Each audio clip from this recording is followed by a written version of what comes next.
Welcome to What If Sleep Storian, soft-spoken tales to slow the day's thoughts and carry you toward peaceful sleep.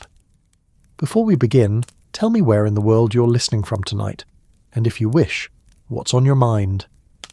I read every note and love keeping quiet company across distances. If this brings you peace, a like and subscribe help me make more nightbound stories. Now settle in, get comfortable, and breathe with me as we begin. The wax pulled slowly around the base of the candle, its golden edges catching the flame's gentle dance as Elizabeth Bennet arranged her writing materials with the careful precision of evening ritual. Her fingertips traced the smooth edge of the cream paper, expensive enough that each sheet demanded respect, yet affordable enough for a gentleman's daughter to indulge in the luxury of private correspondence. The scent of beeswax mingled with the faintest whisper of lavender from the pressed flowers her mother kept in the linen closet, and somewhere in the walls of Longbourn, the grandfather clock marked 9:30 with its familiar throaty chime. She had always loved this hour, when the house settled into its evening quiet like a cat finding its favourite spot by the fire. Below she could hear the soft murmur of her father's pages turning in his study, that gentle rustling that spoke of a mind at peace with solitude and learning. Her mother's voice had long since faded from the parlour, where the last of the evening's domestic orchestration had concluded with the banking of fires and the gentle scolding of servants who lingered too long over their gossip. The autumn wind pressed against the windows with polite insistence, carrying with it the earthy perfume of turning leaves and the distant promise of frost. Elizabeth arranged her inkwell just so, the silver surface reflecting the candle's flame like a tiny captured star. She had letters to write, to her dear Aunt Gardner, whose last correspondence lay folded neatly beside her elbow, and perhaps a note to Charlotte, who had written with news of her new household management adventures that were equal parts triumph and gentle catastrophe. But as she reached for a fresh sheet of paper, her fingers encountered something unexpected. Tucked between the leaves of her writing paper, pressed flat as if it had been there for weeks, lay a half-finished letter in her own familiar script. Elizabeth paused, her hand hovering over the mysterious page, and felt that peculiar sensation of recognition dancing just beyond reach, like trying to recall a dream that slips away even as you grasp for its threads.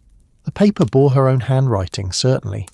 The loops of her letters, the particular way she crossed her T's with a small flourish, these were as familiar as her own reflection, yet she could not, for the life of her, remember writing the words that now stared back at her in the candlelight. "My dear." The letter began, though no name followed the salutation. I find myself thinking often of our conversation by the oak tree, and of the peculiar sense I had that we had spoken of these matters before, though I cannot recall when or how. Elizabeth lifted the fragment closer to the candle, studying the paper with the careful attention she might give to a fascinating but incomprehensible text. The ink was her own preferred shade, the rich brown that she mixed herself from the supplies her father ordered from London. The paper was from her own stock, bearing the same watermark as the sheets that lay pristine beside her elbow. Even the way the words slanted slightly to the right matched her natural inclination when she wrote in haste or deep concentration. Yet she remembered none of it. Not the writing, not the conversation it referenced, and certainly not any meaningful encounter by the old oak tree that stood at the eastern boundary of Longbourn's grounds. That ancient tree had been her companion since childhood, a reliable friend for reading and reflection, but she could recall no mysterious conversations in its shade. The mystery might have troubled her more if not for the gentle atmosphere that seemed to wrap around Longbourn like a well-worn shawl on these autumn evenings. The house itself breathed with contentment, its Tudor bones settling with small creaks and sighs that spoke of centuries of similar evenings, similar young women sitting at similar desks with candles casting similar pools of golden light across similar mysteries. In the early years of the 19th century, letter-writing was both art and necessity for a woman of Elizabeth's station. The daughter of a country gentleman, blessed with education and cursed with only a modest inheritance, she lived in a world where words carried weight and correspondence could determine destiny. A well-written letter might secure an invitation that led to an advantageous marriage. A poorly constructed note might close doors that would never reopen. Letters were the threads that wove the social fabric of rural England, carrying news, gossip, philosophy and romance across miles of countryside with the reliability of the postal coaches that thundered along the King's highways. The cost of paper and ink made every page precious. A single sheet of paper might cost as much as a servant's daily wage, and the expense of posting a letter could strain even a gentleman's budget. This was why letters were often written in careful cross-hatching, with lines running both horizontally and vertically across the page to maximise the use of space. It was why families treasured correspondence and saved letters in carefully organised bundles, tied with ribbon, and stored in desk drawers like small treasures. But this partial letter in Elizabeth's hand bore none of the economy typically associated with precious paper. The words flowed across the page with generous spacing, as if the writer had been unburdened by concerns of cost or conservation. It spoke of leisure and emotional urgency in equal measure, the kind of writing one might do when compelled by feeling rather than duty. Elizabeth set the mysterious page aside and lit a second candle, casting additional light across her desk. The shadows retreated, and she could see more clearly the small details of her writing space. Her desk, inherited from her grandmother, bore the gentle scars of decades of use, tiny ink stains that had resisted all attempts at removal, small scratches from careless pen nibs, and the smooth depression where countless hands had rested while their owners pondered the perfect phrase. The desk drawers held the accumulated treasures of a young woman's correspondence, letters from school friends who had scattered across England to marry and establish their own households, missives from cousins who wrote faithfully at Christmas and birthdays, and the cherished communications from Aunt Gardner, whose letters arrived like small gifts wrapped in London news and seasoned with gentle wisdom. Elizabeth opened the top drawer, thinking she might find other forgotten fragments that would explain the mystery, but found only the familiar contents she expected. Her wax seal with the modest Bennet crest, several steel pen nibs in various stages of wear, a stick of sealing wax in deep red, and a small silver sandcaster for blotting wet ink. Everything in its proper place, exactly as she had left it after her last letter-writing session, only 2 days before. The clock chimed the 3/4 hour, its voice resonating through the timber beams of the old house. Somewhere in the servants' quarters she could hear the soft footsteps of someone making final rounds, checking that candles were safely extinguished in empty rooms, and that the doors were properly secured against the autumn night. These sounds were the lullaby of her childhood, the gentle reminders that Longbourn continued its ancient rhythm of protection and care. Elizabeth returned her attention to the mysterious letter fragment, reading it again with the slow care of someone trying to decipher a puzzle. The handwriting grew slightly more hurried toward the bottom of the page, as if emotion had overtaken careful penmanship. "The stranger spoke of things I have long pondered," the letter continued, "of the way memory sometimes fails us precisely when we most need its guidance, and of the curious truth that we often know our own hearts less well than we suppose." These words resonated with something deep in Elizabeth's mind, like the echo of a bell heard across a valley. They spoke to thoughts she remembered having, feelings she recalled experiencing, yet she could place them in no specific context. Had she indeed met some stranger who possessed insight into her inner life? The very idea seemed unlikely, even faintly ridiculous.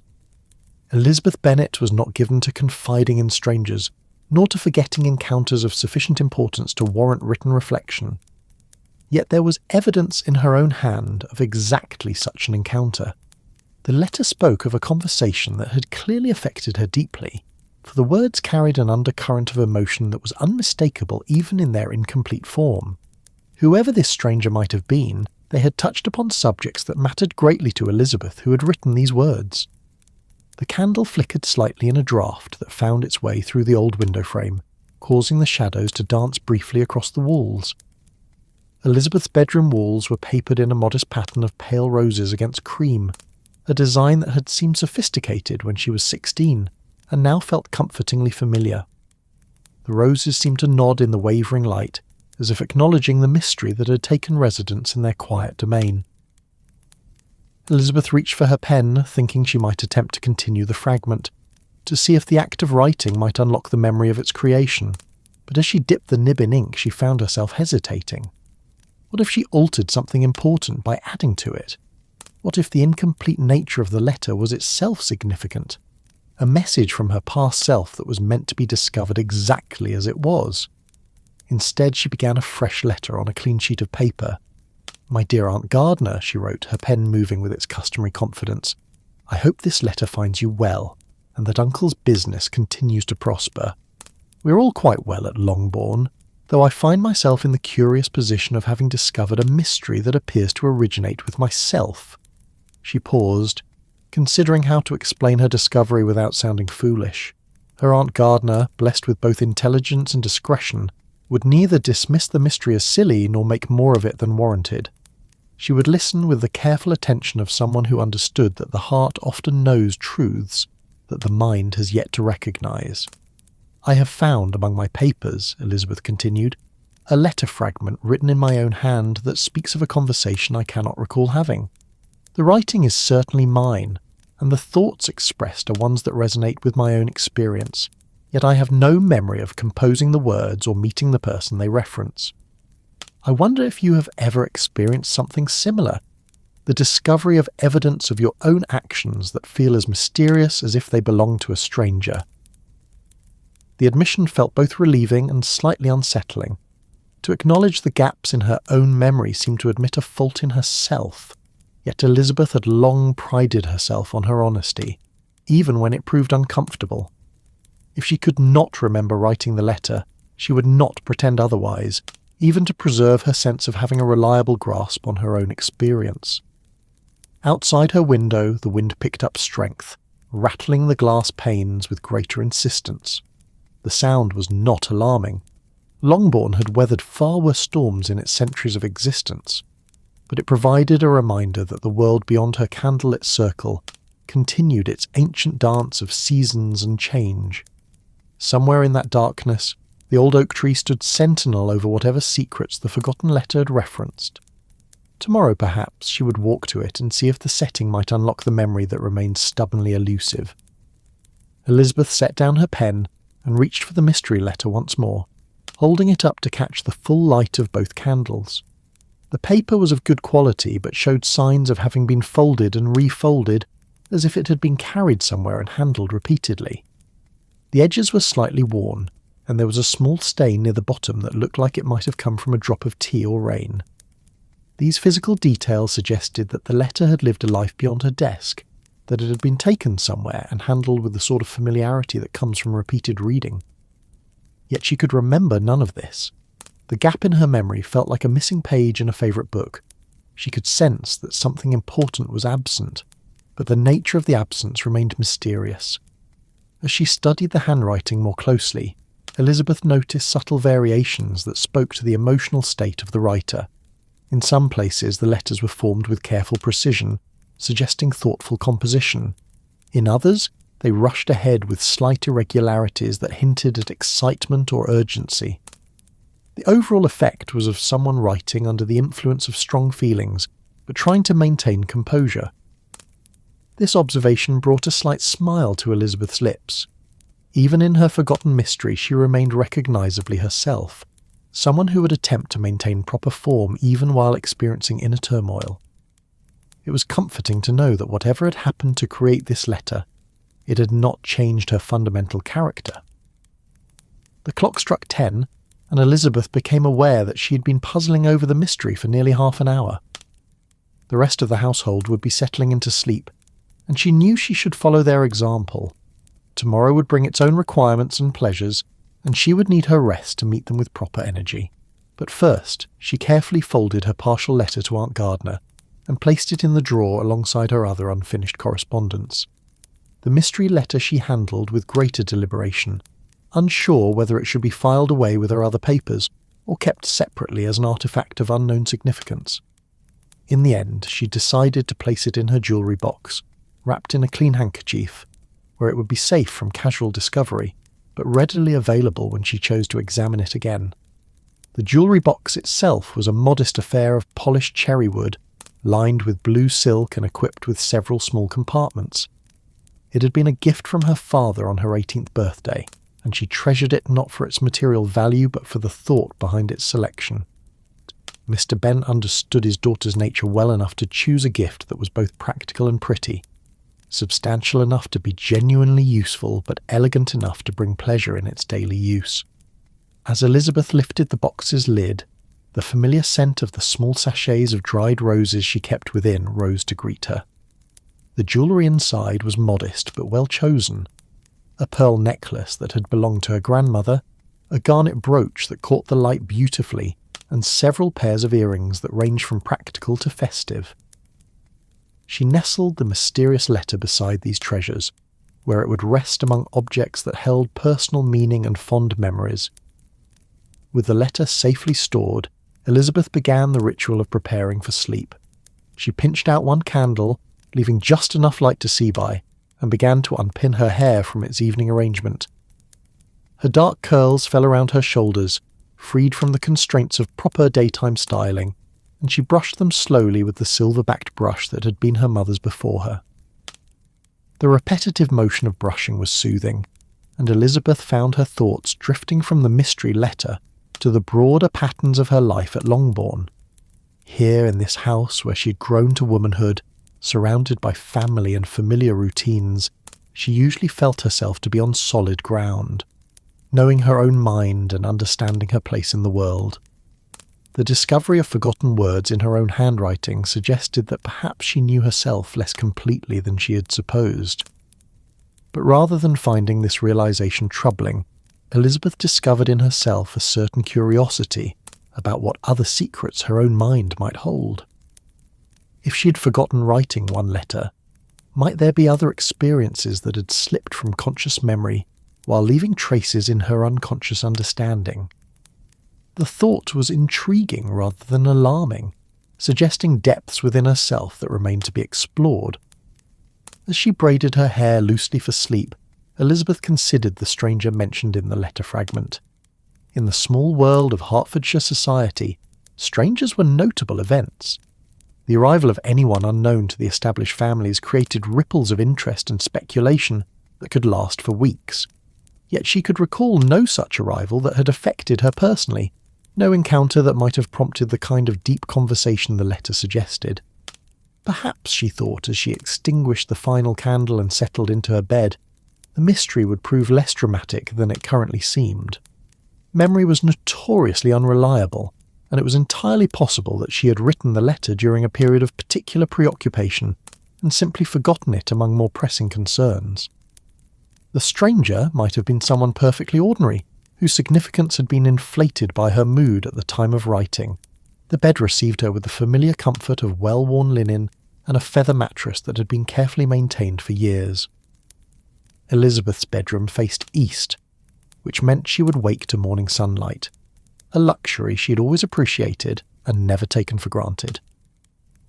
As she arranged her pillows and drew the coverlet up to her chin, she could hear the house settling around her, its timbers creaking softly as the day's warmth slowly dissipated into the cool autumn night. Tomorrow, she decided drowsily, she would walk to the oak tree. If there were secrets hidden in that familiar landscape, her morning ramble might reveal them, and if not, the exercise would at least provide her with the clarity of thought that always accompanied her solitary walks through the Hertfordshire countryside. The last thing Elizabeth remembered before sleep claimed her was the sound of the wind in the eaves, carrying with it the scent of autumn leaves and the promise of mystery waiting to unfold in the golden light of morning. The morning arrived with that particular quality of light that belongs only to autumn in England, golden and slanted, carrying within its rays the promise of warmth, even as the air held the crisp edge of the coming winter. Elizabeth woke naturally, as was her custom, just as the first fingers of dawn began to creep across the floorboards of her bedroom. The mysterious letter from the night before seemed almost dreamlike in the gentle reality of morning, yet when she opened her jewellery box to confirm its existence, there it lay, wrapped, in its protective handkerchief like a secret keeping itself safe. She dressed quietly in her walking dress of dark green wool, choosing sturdy boots and a warm shawl, for the morning air would carry the bite of autumn no matter how promising the sunshine appeared. The house around her maintained its sleeping quiet, broken only by the distant sounds of servants beginning their early duties in the kitchen below. Even her father, usually an early riser, would not stir for another hour, and her mother and sisters could be counted upon to remain abed until the morning was well advanced. This solitary hour belonged entirely to Elizabeth, a daily gift she had claimed for herself, and guarded jealously against the encroachments of domestic duty and social obligation. Her morning walks were more than exercise. They were meditation, exploration, and communion with the landscape that had shaped her understanding of beauty and solitude. In a world where young women were expected to remain within carefully prescribed boundaries, these rambles represented a small but significant freedom. The front door of Longbourn opened silently under her careful touch. She had long ago learned which boards creaked and how to avoid them. The morning air embraced her immediately, carrying the complex perfume of autumn, damp earth, dying leaves, wood smoke from cottages scattered across the valley, and the green scent of grass heavy with dew. She paused on the threshold, breathing deeply and allowing her eyes to adjust to the soft light that filtered through the mist rising from the fields. Hertfordshire spread before her in gentle undulations of farmland and woodland, a landscape shaped by centuries of careful cultivation and natural growth working in harmony. The county was neither dramatic nor harsh. Instead, it offered a quiet beauty that revealed itself gradually to those who took the time to observe.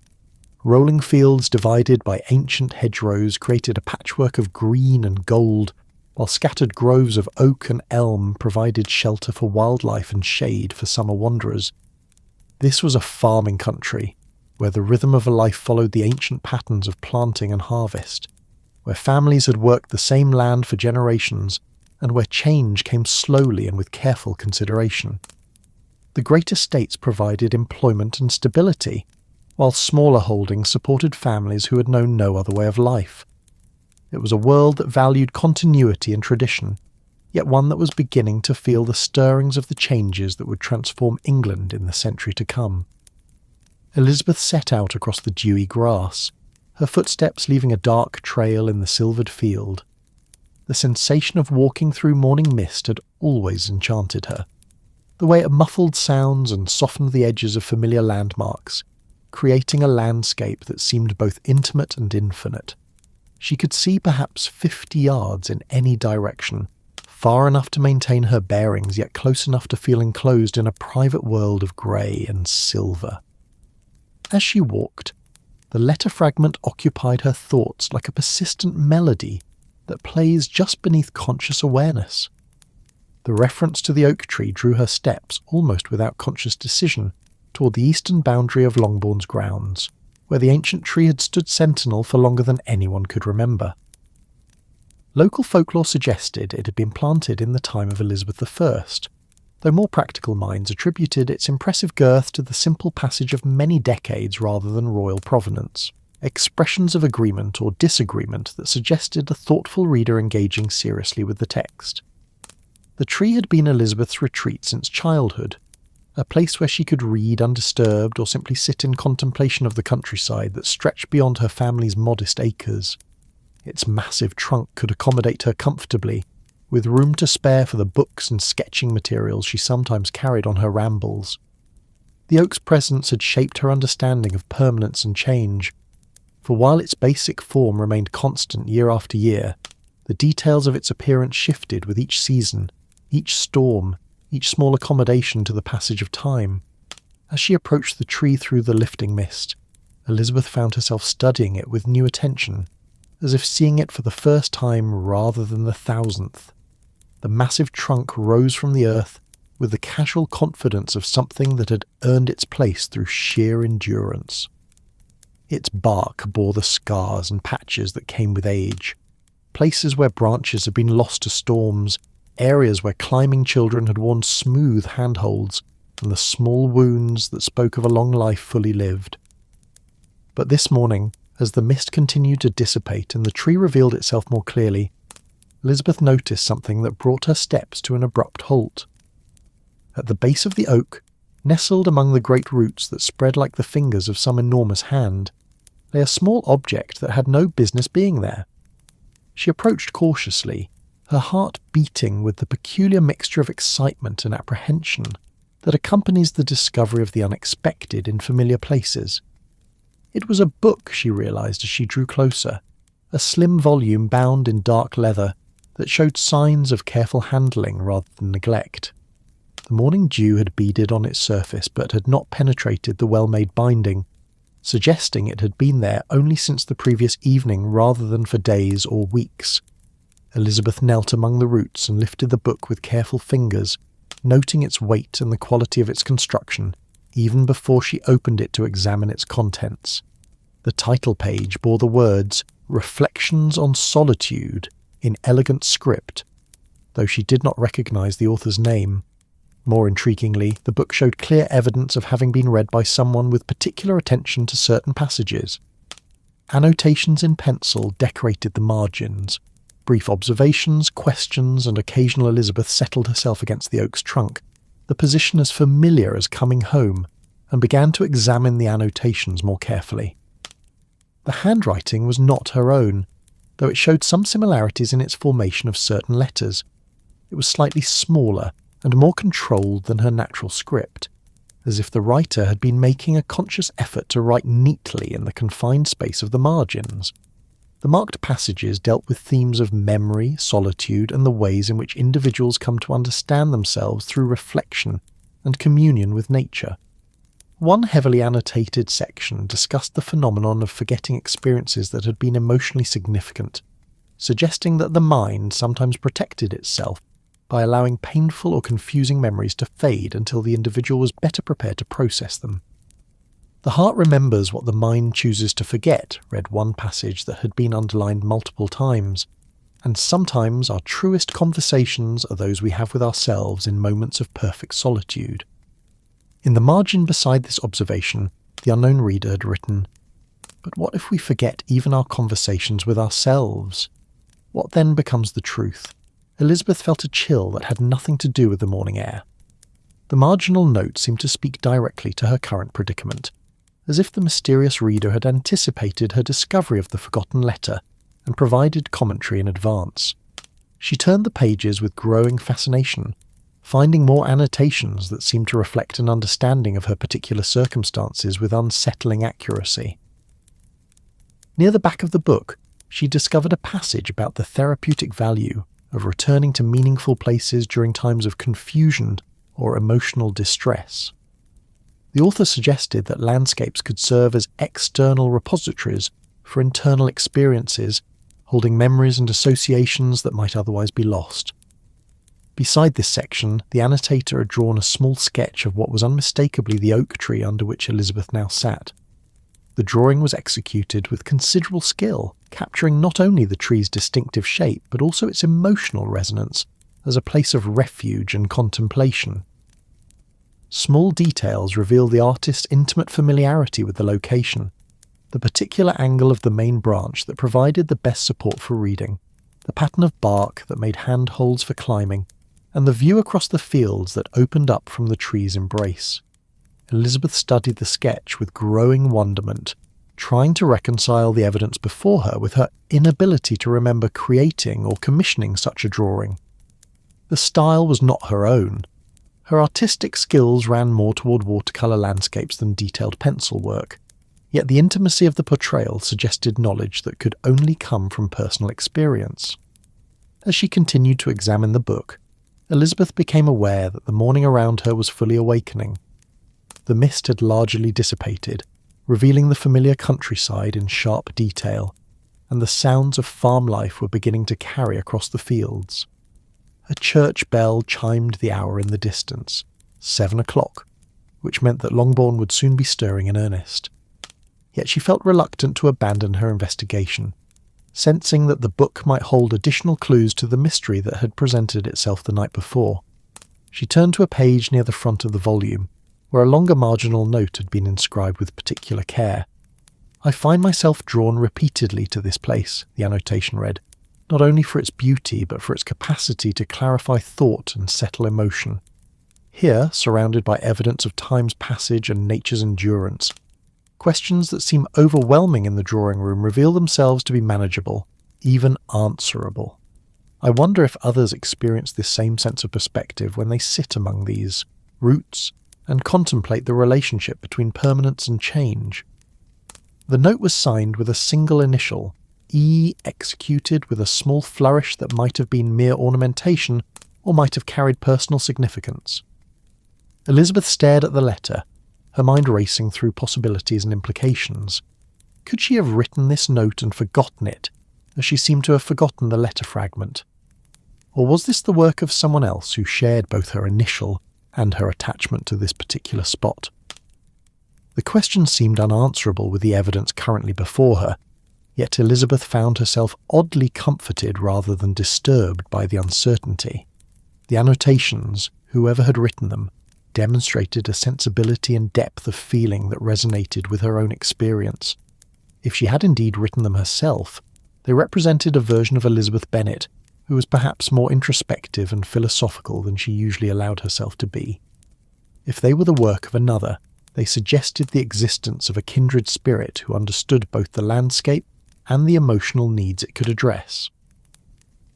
As she prepared to close the book and return it to its resting place among the roots, Elizabeth noticed one final annotation that made her pause. On the last page, written in the same careful script as the other notes, were the words, "Memory is a strange country, where we are sometimes tourists in our own past." But perhaps forgetting too serves a purpose, allowing us to rediscover familiar truths as if for the first time, with all the wonder and appreciation that accompanies genuine discovery. These words seemed to speak directly to her current situation, with an insight that was both comforting and slightly unsettling. Whether written by her own hand or another's, they suggested that her inability to remember the letter fragment and the circumstances of its creation might be less a failure than an opportunity. Perhaps she was meant to approach the mystery fresh, without the burden of previous understanding or interpretation. Elizabeth closed the book gently and returned it to its place among the oak's roots, positioning it exactly as she had found it. If it belonged to someone else, they would know where to look for it. If it was somehow her own, forgotten like the letter, then it would remain safe until her memory chose to reclaim it. Either way, it seemed important to leave it undisturbed, a piece of evidence in a mystery that was only beginning to reveal itself. As she rose from her seat against the oak's trunk, Elizabeth took a moment to absorb the full scope of the view that spread before her. The morning sun had gained strength, burning away the last wisps of mist and revealing the Hertfordshire countryside in all its autumn glory. Fields stretched away toward distant villages, their boundaries marked by hedgerows that had grown wild with blackberry and hawthorn. Church spires rose above clusters of cottages where smoke was beginning to curl from breakfast fires, and the main road carried the first traffic of the day, farmers heading to market, mail coaches maintaining their schedules, and the occasional gentleman on horseback pursuing business or pleasure. This was the world she knew intimately, the landscape that had shaped her understanding of beauty, community, and belonging. Yet the discoveries of the past 12 hours suggested that even familiar territories might hold secrets, that the places and experiences she thought she knew completely might yet surprise her with hidden depths and forgotten connections. Elizabeth began her walk back toward Longbourn, retracing her steps through grass that was now dry enough to rustle softly under her feet. The physical exercise of walking, combined with the mental stimulation of her discoveries, had produced that state of alert tranquility she valued most highly. Questions remained unanswered, but they no longer seemed troubling. Instead, they had become intriguing, promising the pleasure of gradual understanding and the satisfaction of mysteries that revealed themselves naturally rather than through force or anxiety. As she approached the house, Elizabeth could see signs of the household's awakening. Smoke rose from the kitchen chimney, where the cook would be preparing breakfast and directing the morning's activities. Her father's study window stood open, suggesting that he had risen early and was already at his books. Even her mother might soon be stirring, ready to begin another day of managing her daughter's lives and prospects. with a combination of affection and exasperation that characterised her approach to domestic administration. But Elizabeth carried with her the peace of the morning walk and the gentle excitement of mystery. Whatever explanations might eventually emerge for the forgotten letter and the annotated book, she had been reminded of the pleasure that came from approaching familiar experiences with fresh attention.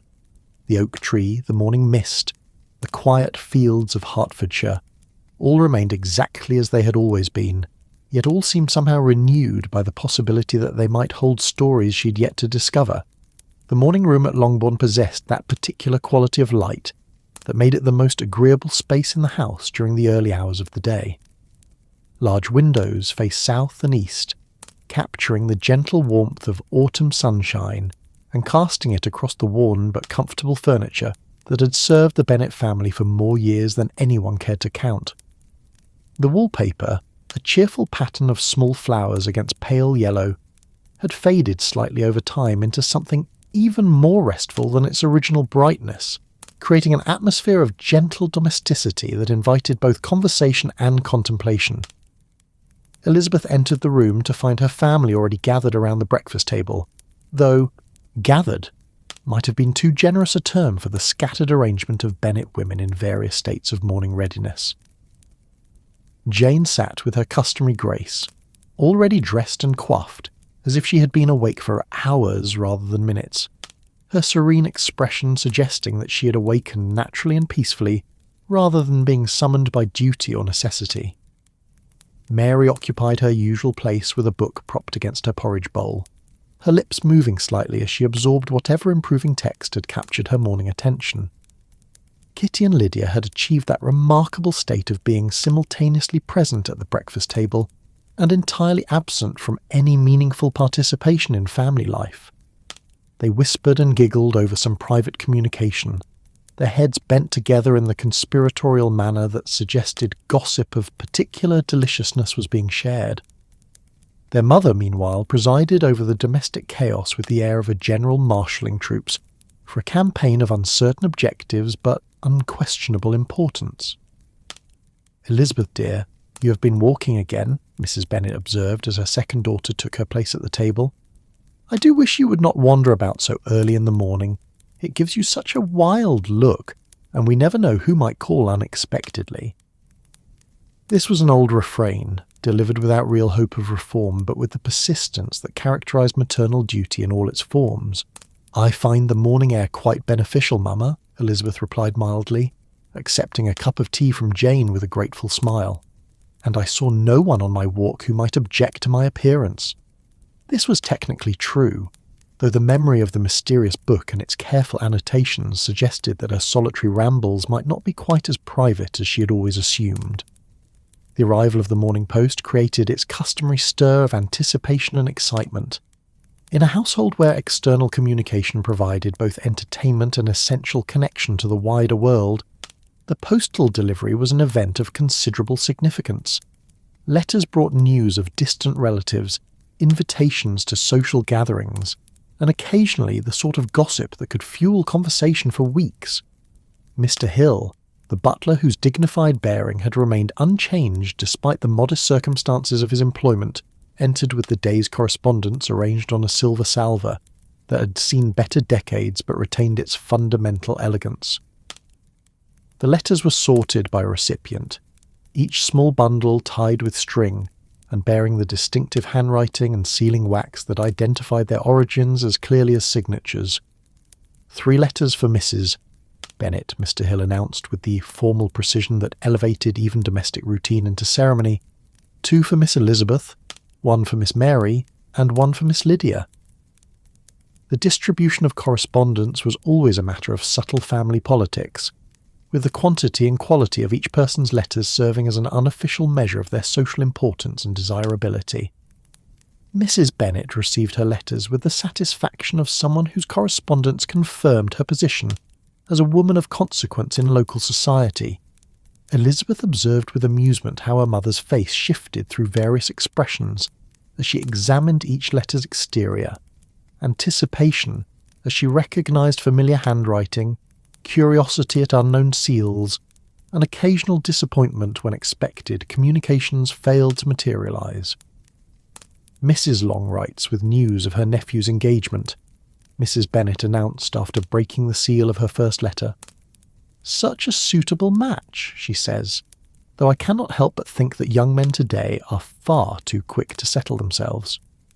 In my day, gentlemen took more time to consider their options thoroughly." This observation was delivered with the sort of meaningful look that suggested her own daughters might benefit from inspiring such hasty decisions in eligible bachelors.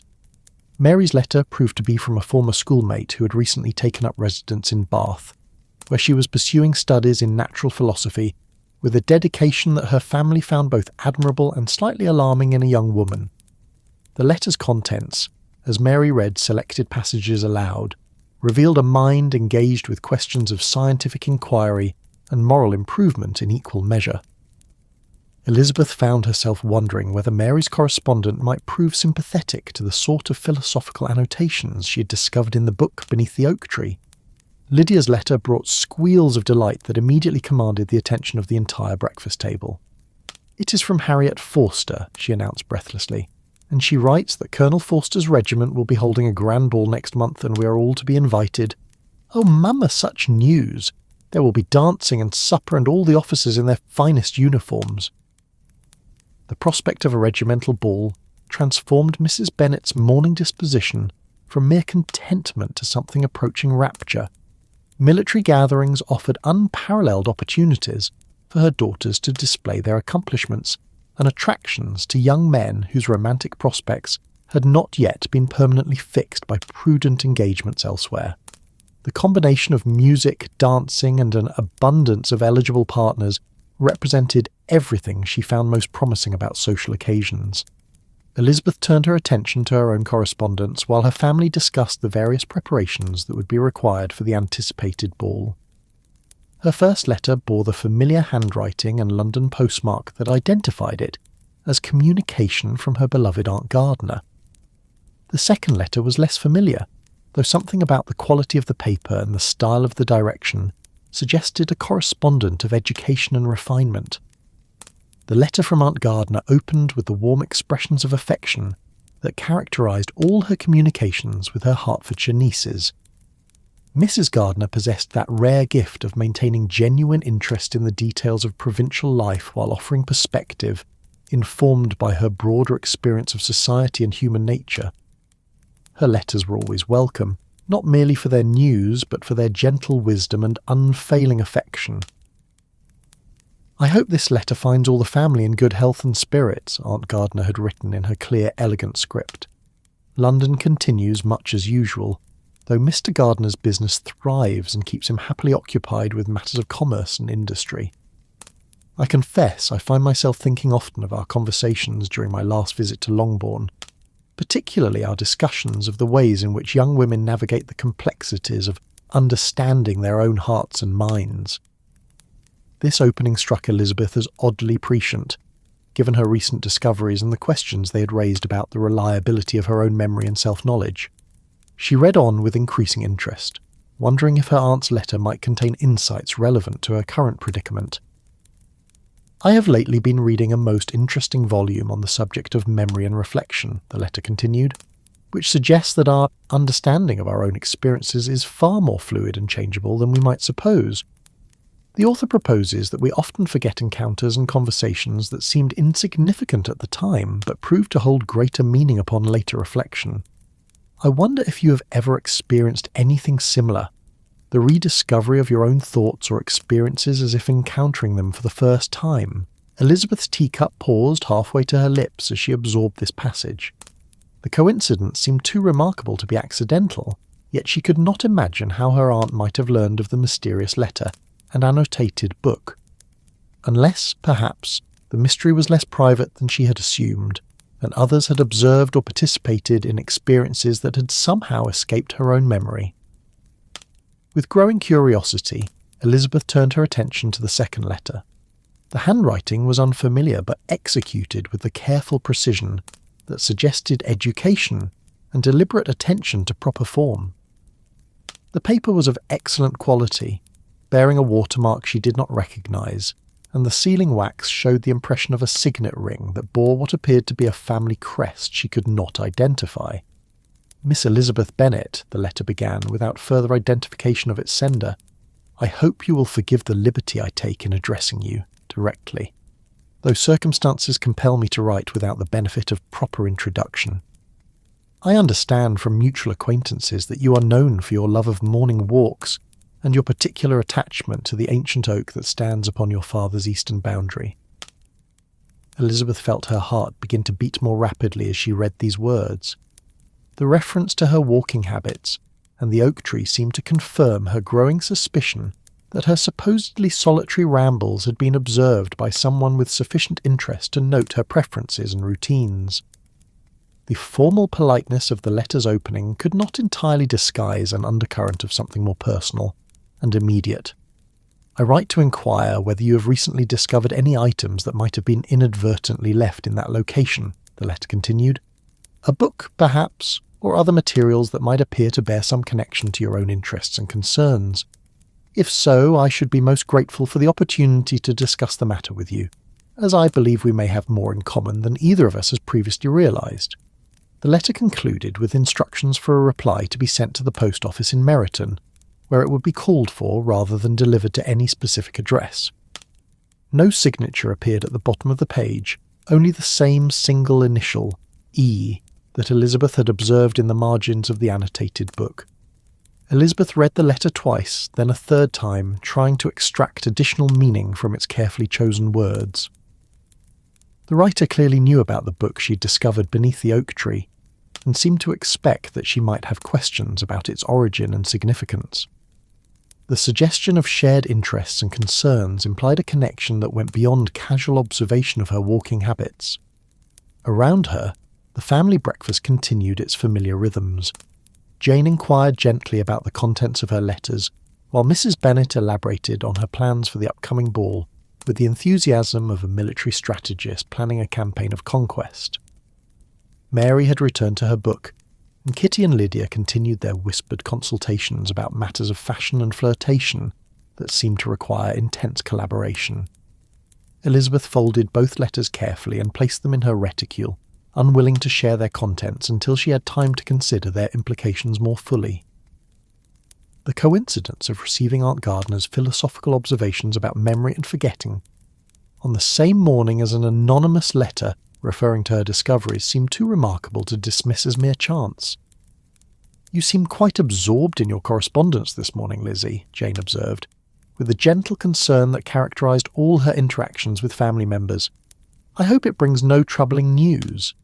"Nothing troubling," Elizabeth replied truthfully, though she suspected that intriguing might be a more accurate description of her morning's revelations. "Aunt Gardner sends her love to all the family, and inquires particularly after your health and spirits. She suggests that we might benefit from a longer visit to London before the winter weather makes travel less agreeable." This suggestion immediately captured Mrs. Bennet's attention, as Elizabeth had known it would. The prospect of her daughters spending extended time in London society, with all its opportunities for advantageous encounters and potentially profitable marriages, never failed to engage her maternal planning instincts. The conversation turned to practical considerations of timing, duration, and the various relatives and connections who might be called upon to facilitate such an extended visit. As her family discussed these possibilities, Elizabeth found her mind returning to the mysterious correspondent who had somehow learned of her discovery beneath the oak tree. The careful formality of the letter's language could not entirely disguise a note of urgency, as if the writer considered the matter to be of considerable importance. The suggestion that they might have much in common implied a connection that went beyond casual acquaintance with her daily routines. The morning sun had gained strength while they breakfasted, and now filled the room with the golden light that made everything seem both familiar and subtly transformed. Elizabeth watched dust motes dance in the sunbeams, and considered the possibility that her quiet life at Longbourn might be less solitary and predictable than she had always supposed. The evidence of the past day suggested that even her most private moments and thoughts might be observed, shared, or connected to experiences and individuals she could not consciously recall. Rather than finding this prospect alarming, Elizabeth discovered in herself a growing sense of anticipation. The mystery that had begun with a forgotten letter fragment was expanding to encompass questions about memory, identity, and the ways in which individual lives might intersect in patterns too complex for conscious understanding.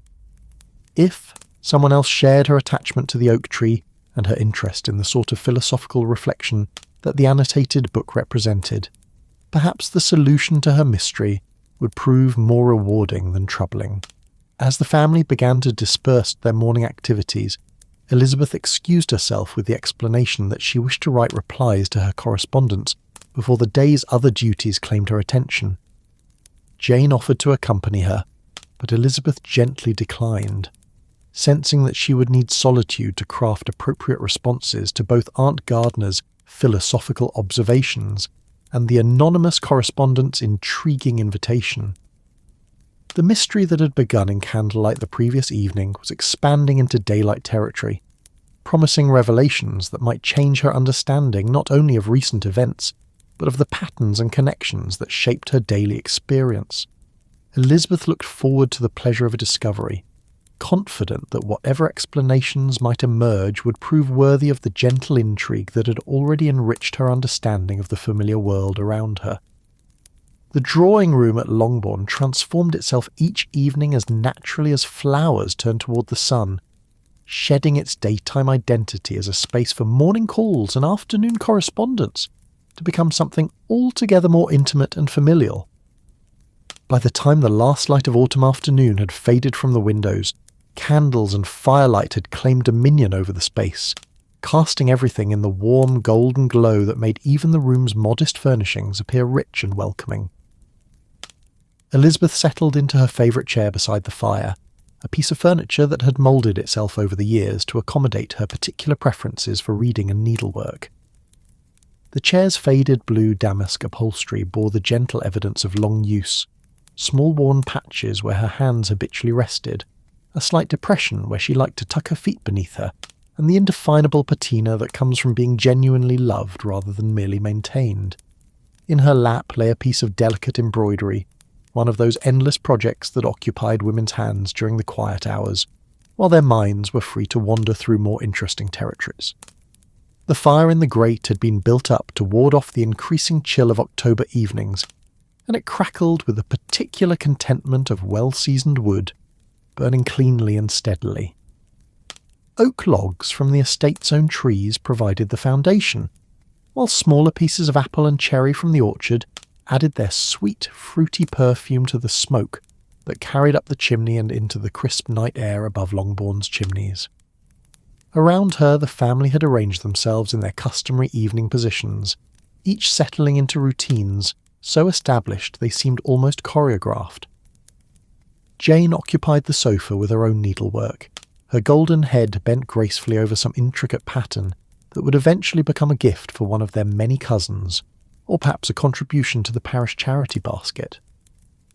Mary had claimed the table nearest the best candles for her reading, though tonight she had chosen a volume of sermons rather than her usual philosophical treatises, perhaps inspired by the approaching Sunday to turn her attention to matters of spiritual improvement. Kitty and Lydia shared the window seat, though the darkness outside made their position purely ceremonial rather than practical. They whispered together over a fashion magazine that had arrived in the Morning Post, their conversation punctuated by occasional exclamations of delight or disbelief at the latest London styles. Their mother moved restlessly about the room, adjusting candles, rearranging small ornaments, and generally maintaining the sort of supervisory presence that suggested important domestic concerns weighing on her mind. Mr. Bennet had retreated to his study after dinner, as was his custom, but the soft murmur of his voice reading aloud to himself occasionally drifted through the connecting door, adding to the peaceful symphony of evening sounds that made the drawing-room feel particularly secure and welcoming. Outside, the wind moved through the bare branches of the elm trees with the whispered conversations of approaching winter, while inside, the combined light of fire and candles created an island of warmth and human companionship against the growing darkness. Elizabeth's needle moved rhythmically through the fine linen, creating tiny, perfect stitches in a pattern of autumn leaves that seemed particularly appropriate to the season.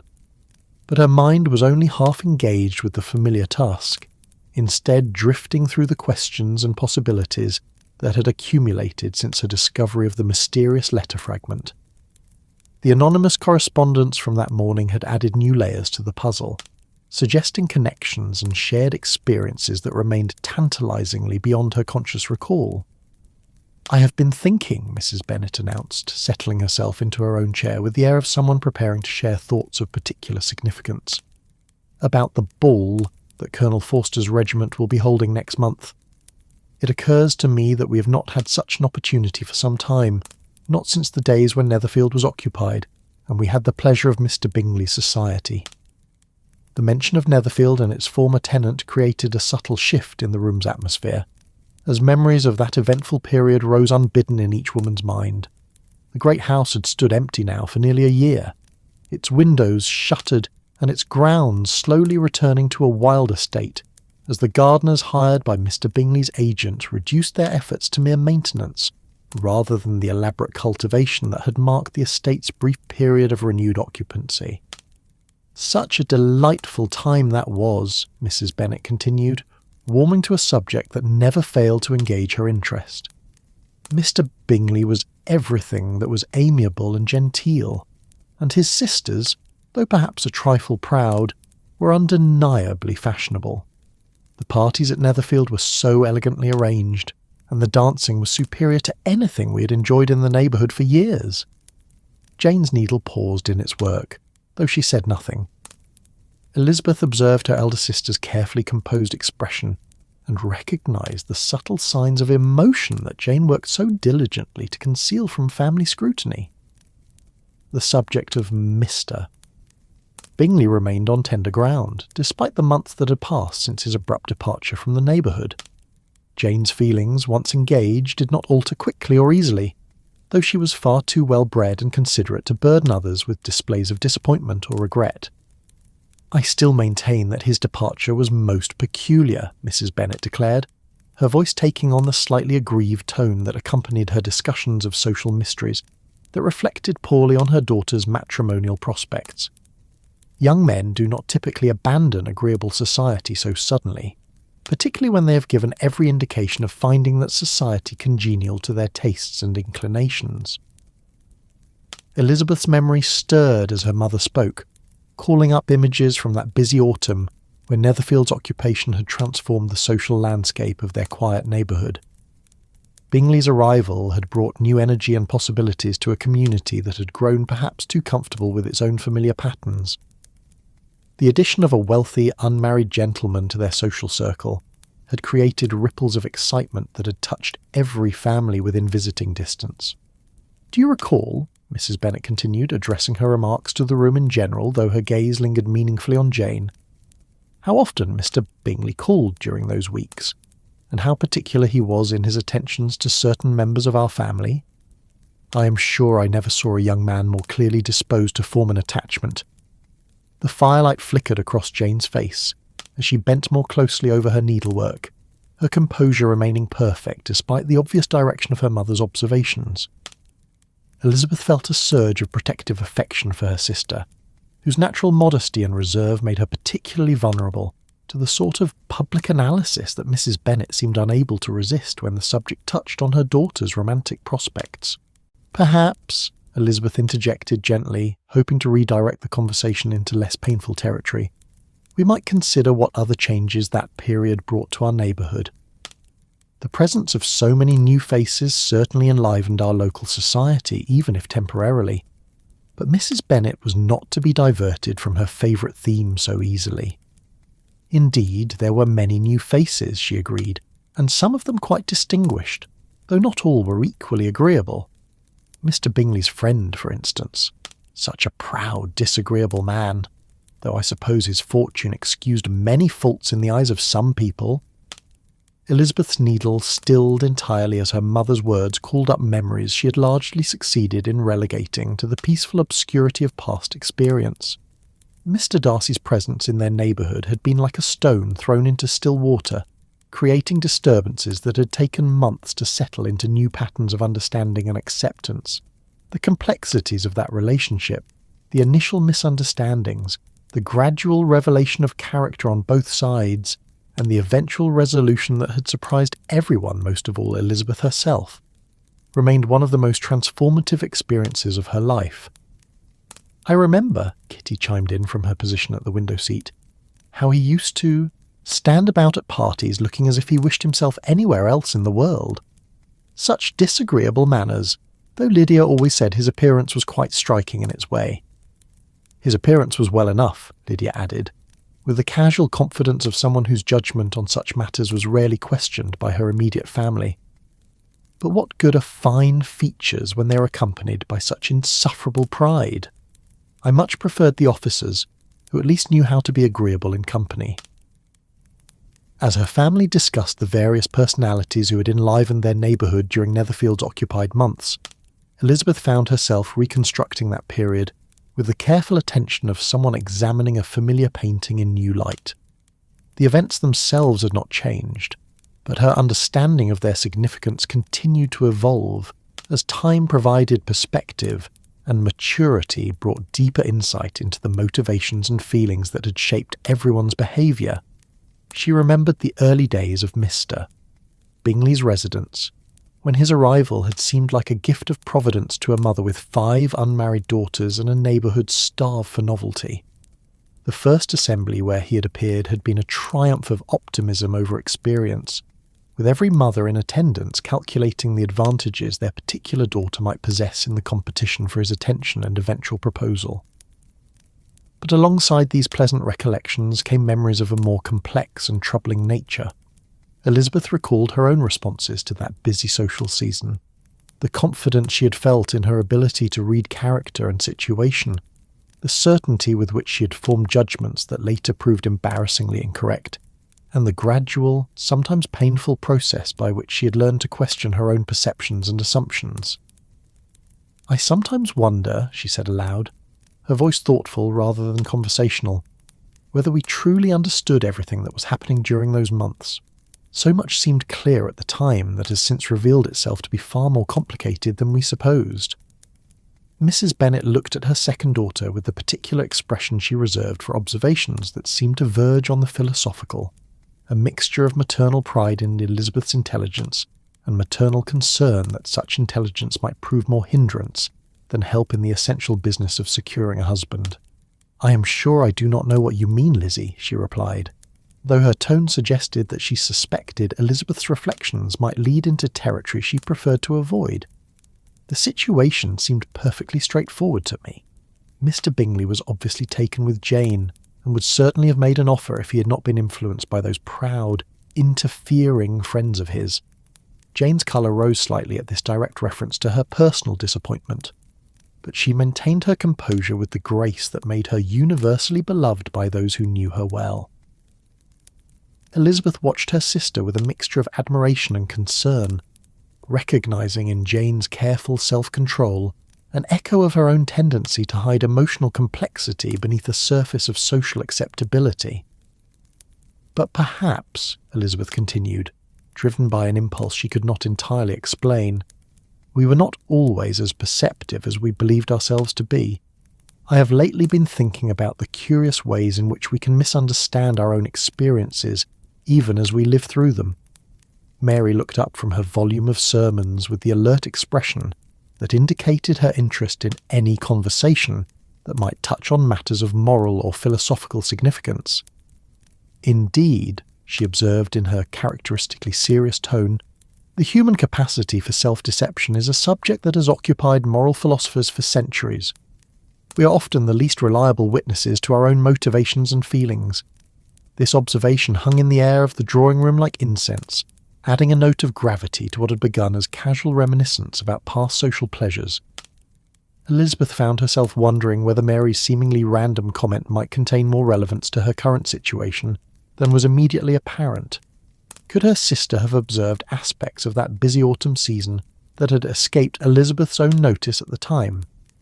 "I remember," Mrs. Bennet said with the satisfied air of someone producing evidence to support a previously stated position, Mrs. Long mentioning that someone had been making inquiries about our family during that period. "Nothing impertinent, you understand.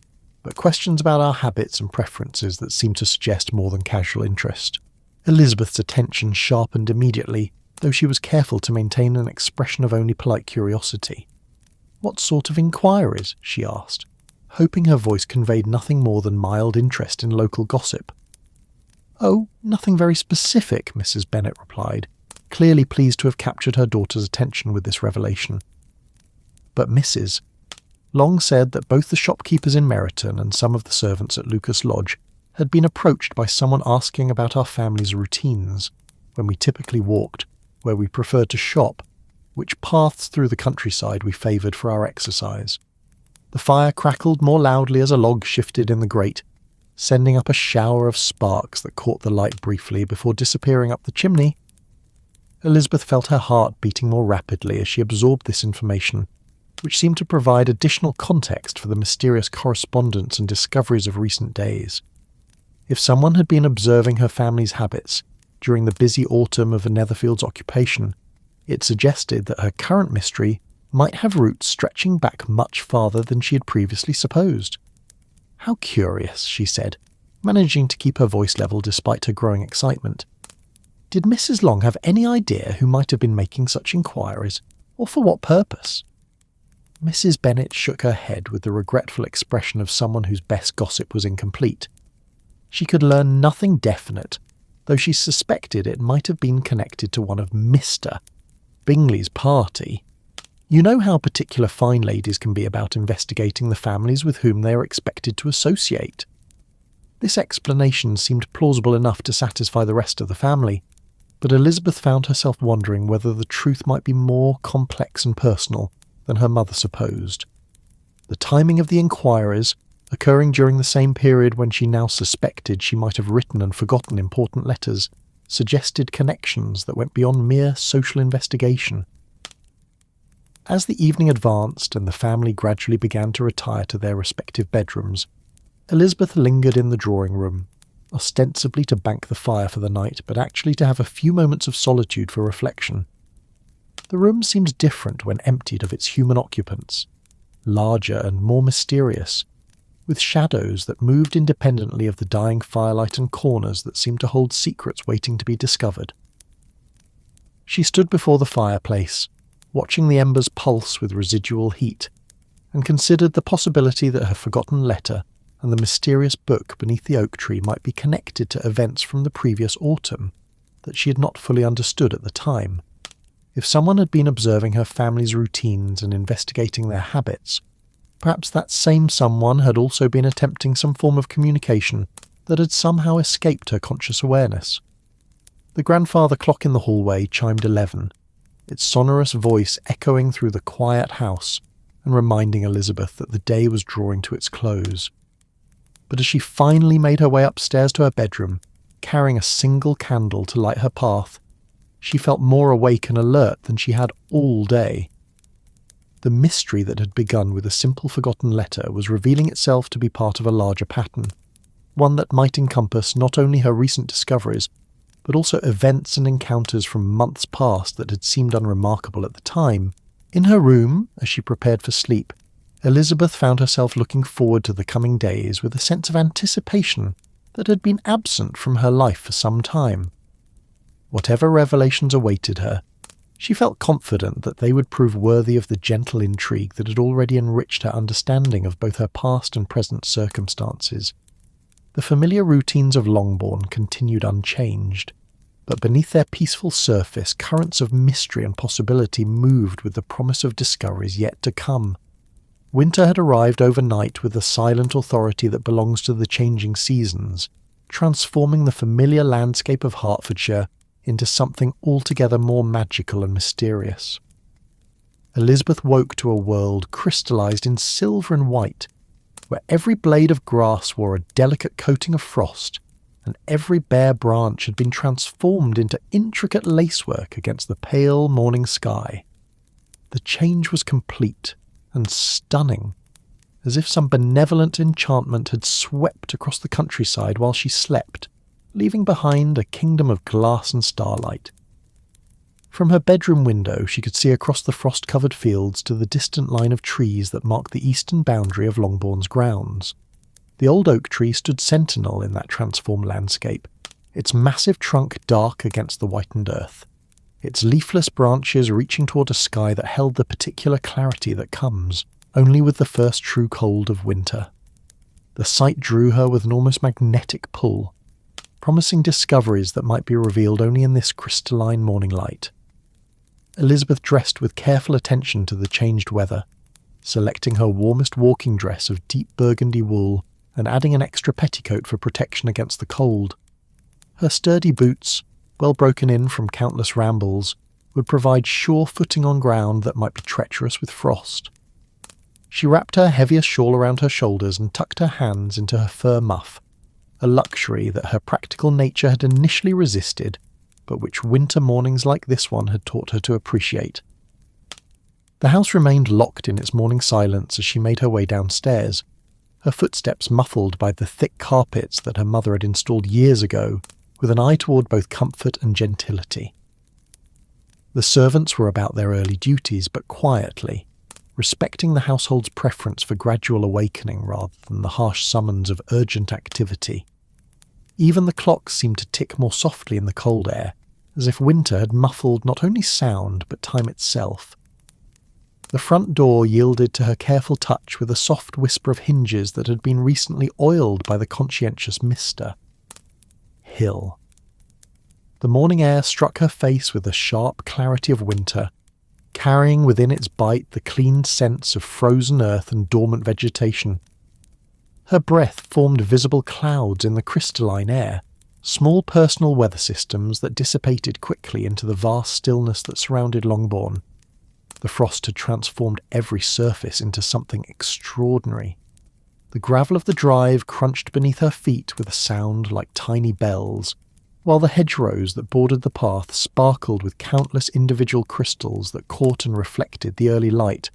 Spiderwebs, invisible during warmer weather, had been outlined in silver threads so delicate they seemed to have been drawn by the finest artist's brush. Every post and rail of the wooden fencing wore its coating of white, with the dignity of temporary finery, beautiful precisely because it would vanish with the first strong sunlight. Elizabeth set out across the fields with the careful steps that frozen ground demanded, her boots finding purchase on the slippery grass while her eyes adjusted to the brilliant whiteness that surrounded her.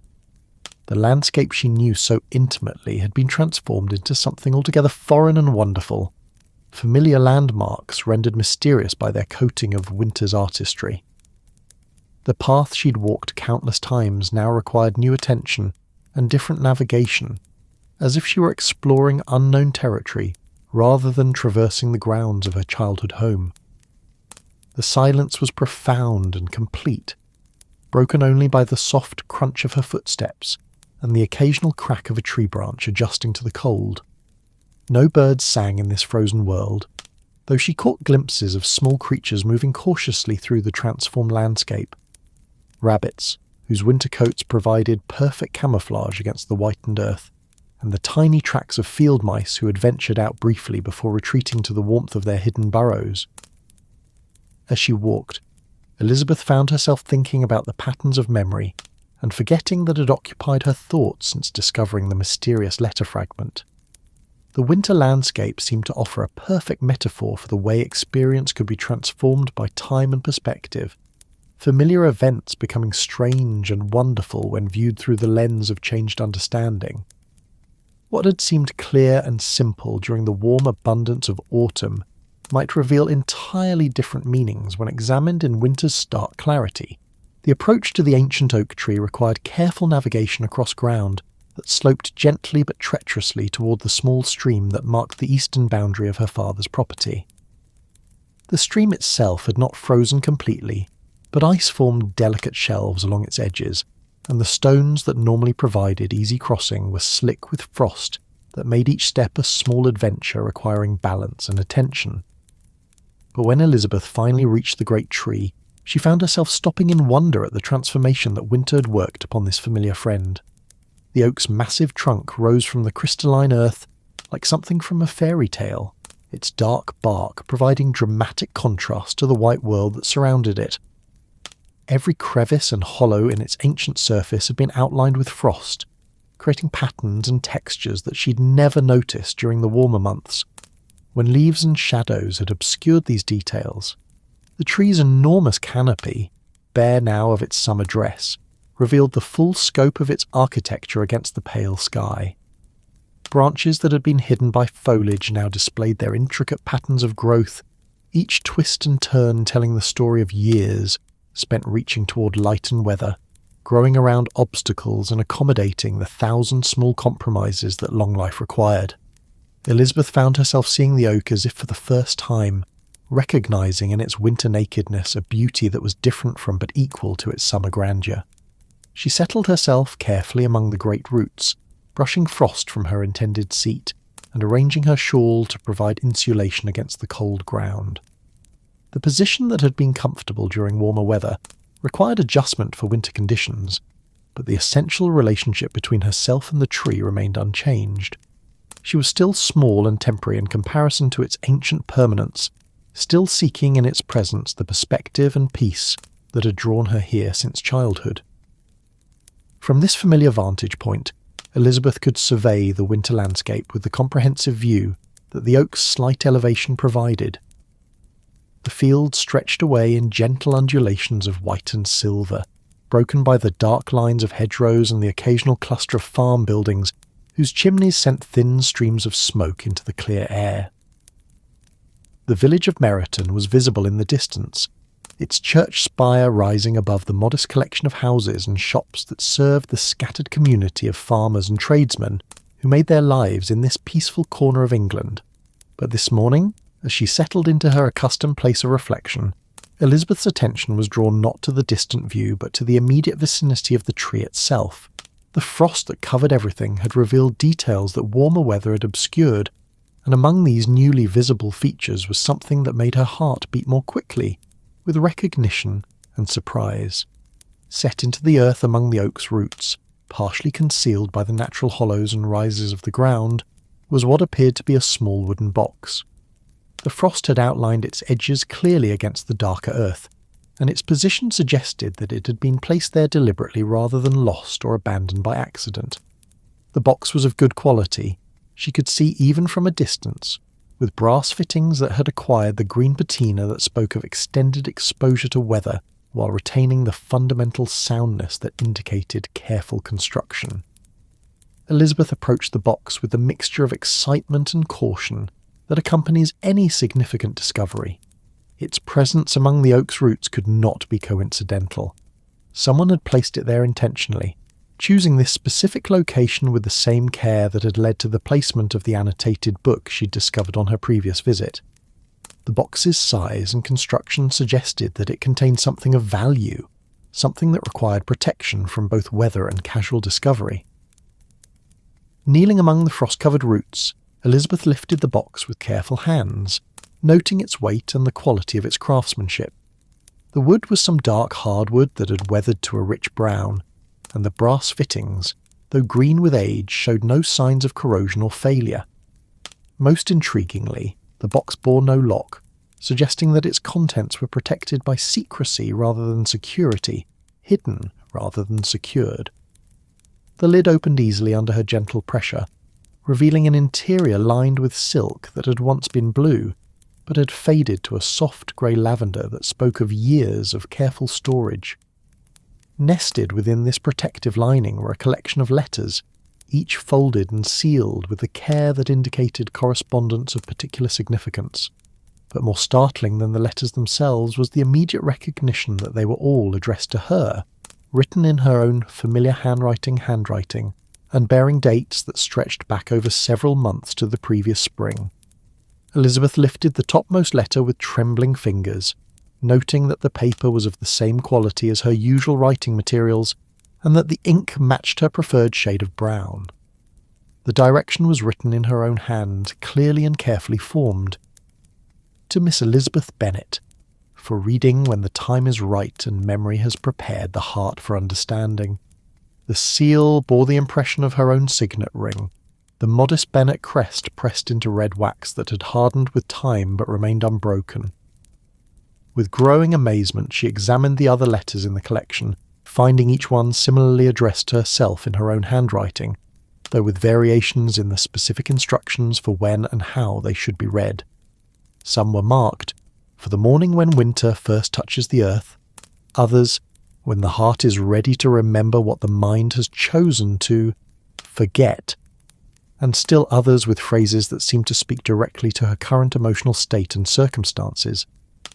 The dates on the letters, carefully inscribed in her own precise script, told a story of correspondence that had extended over months during the previous spring and early summer, exactly the period when her memory suggested nothing more remarkable than the usual round of a local society and domestic concerns.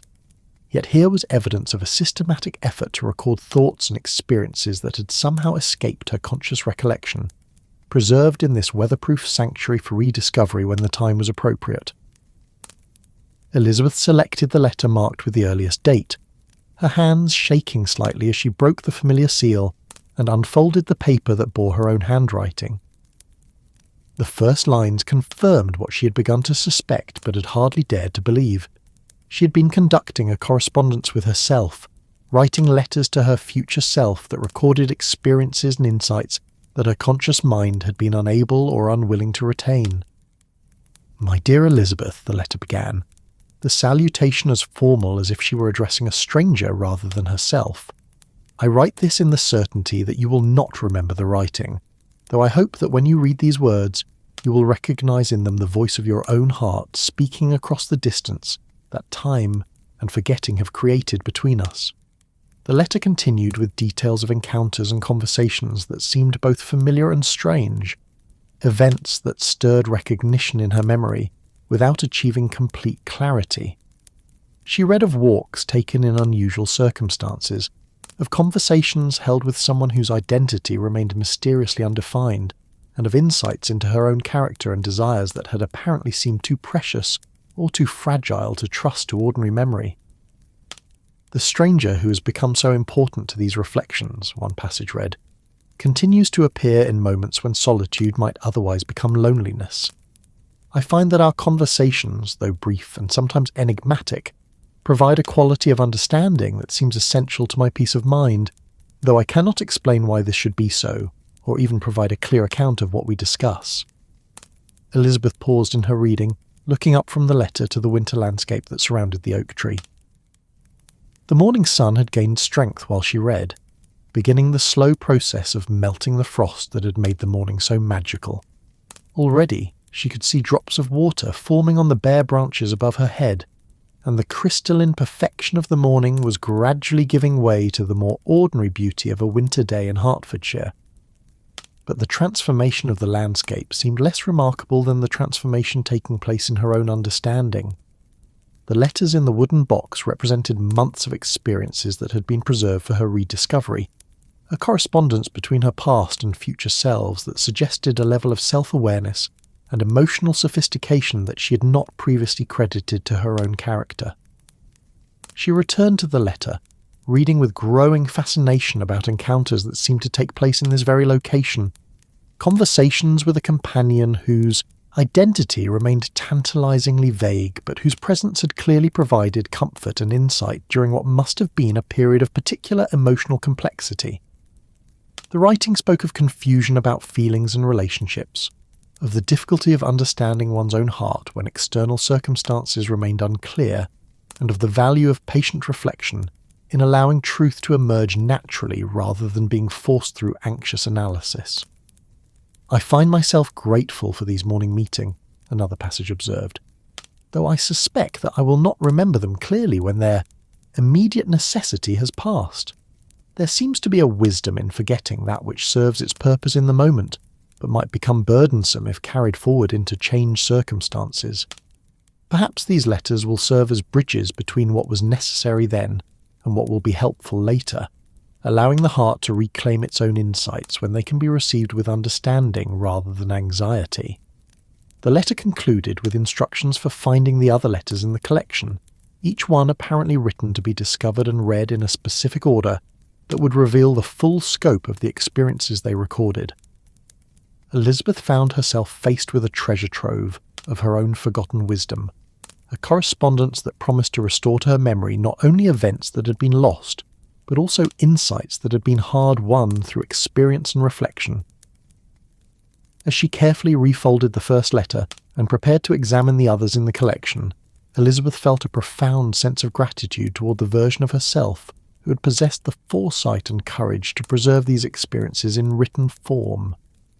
Whatever had led to the forgetting, whatever emotional or psychological necessity had required the temporary loss of these memories, the act of preservation suggested a fundamental trust in her own capacity for growth and understanding. The winter morning continued its slow transformation around her, frost giving way to clarity, mystery yielding to revelation. But Elizabeth remained seated among the oak's ancient roots, absorbed in the process of recovering her own past and discovering that the familiar landscape of her memory contained territories that she had never fully explored. The letters promised not only the restoration of forgotten experiences, but also a deeper understanding of the woman she'd been during those lost months, and the woman she was continuing to become. The afternoon sun slanted through Elizabeth's bedroom window with the particular quality of winter light that seemed both gentle and precise, casting everything in a clarity that was somehow both sharp and soft. She had arranged herself at her small writing table, but today the familiar surface held an unusual collection. The wooden box from beneath the oak tree, its contents spread carefully across the polished wood like pieces of a puzzle that she was finally ready to solve. The letters lay in chronological order, their seals broken, their secrets beginning to reveal themselves in the privacy of her most intimate space. The bedroom around her seemed to hold its breath as she prepared to delve deeper into the mystery of her own forgotten experiences. The pale rose wallpaper that had comforted her since childhood appeared to lean inward, creating an atmosphere of gentle expectation, while the familiar furniture, her washstand with its delicate porcelain basin, her wardrobe with its carved cherry doors, her comfortable reading chair by the window, seemed to wait patiently for revelations that would change her understanding of the months they had witnessed in silence. Elizabeth had spent the morning reading through the first several letters, each one revealing new layers of a story she had somehow managed to forget completely. The correspondence painted a picture of spring and early summer months, filled with encounters that had escaped her conscious memory, conversations with a mysterious figure who appeared regularly at the oak tree during her morning walks, and a growing relationship that had provided comfort and insight during what appeared to have been a period of considerable emotional confusion. Now, as she prepared to read the letters marked for later discovery, Elizabeth felt the peculiar sensation of being both detective and subject, both seeker and sought. The handwriting was undeniably her own, the thoughts expressed were recognisably her own, yet the experiences described seemed to belong to someone she could not quite remember being.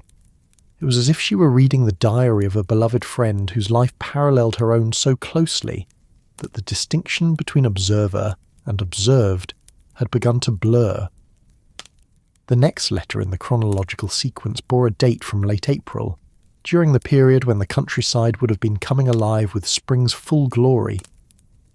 The seal, like all the others, bore the impression of her own signet ring, but the wax had been pressed with particular care, creating a perfect impression that spoke of deliberate ceremonial attention to the act of sealing important thoughts away for future discovery. "My dearest Elizabeth," this letter began, the salutation now familiar but no less strange for its familiarity, "today's conversation beneath our oak has convinced me that these meetings serve a purpose greater than the simple pleasure of companionship, though the pleasure continues to surprise me with its constancy and depth." The letter went on to describe an encounter that had apparently taken place during one of her regular morning walks, though Elizabeth could summon no memory of any such meeting. According to her own written account, she had arrived at the oak tree to find someone already there, someone whose presence had become so regular and welcome that their conversations had developed the comfortable rhythm of an established friendship. "We spoke today of the peculiar nature of memory," the letter continued, "and of the ways in which the mind sometimes protects itself by allowing certain experiences to fade from conscious recollection.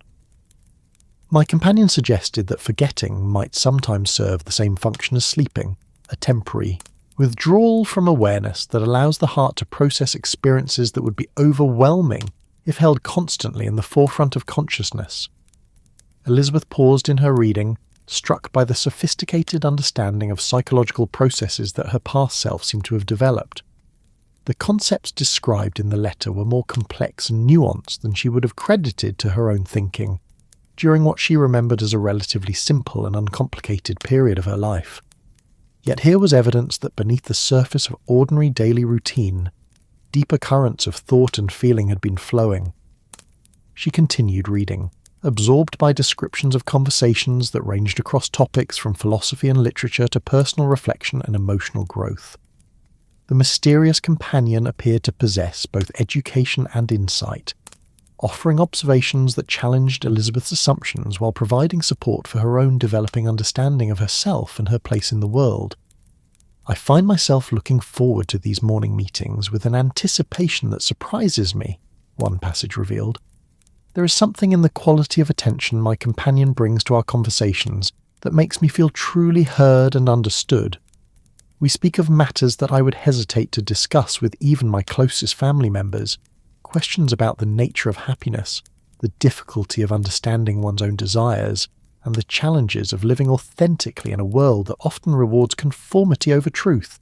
The window beside Elizabeth's writing table framed a view of the winter garden, where the bare bones of summer's abundance stood stark against the pale sky. The rose bushes had been carefully pruned and wrapped for winter, their thorny branches tied with strips of cloth that would protect them from the harshest weather. Even in dormancy, the garden retained its essential structure, the pathways and borders that would guide spring's eventual return clearly visible beneath winter's temporary rule.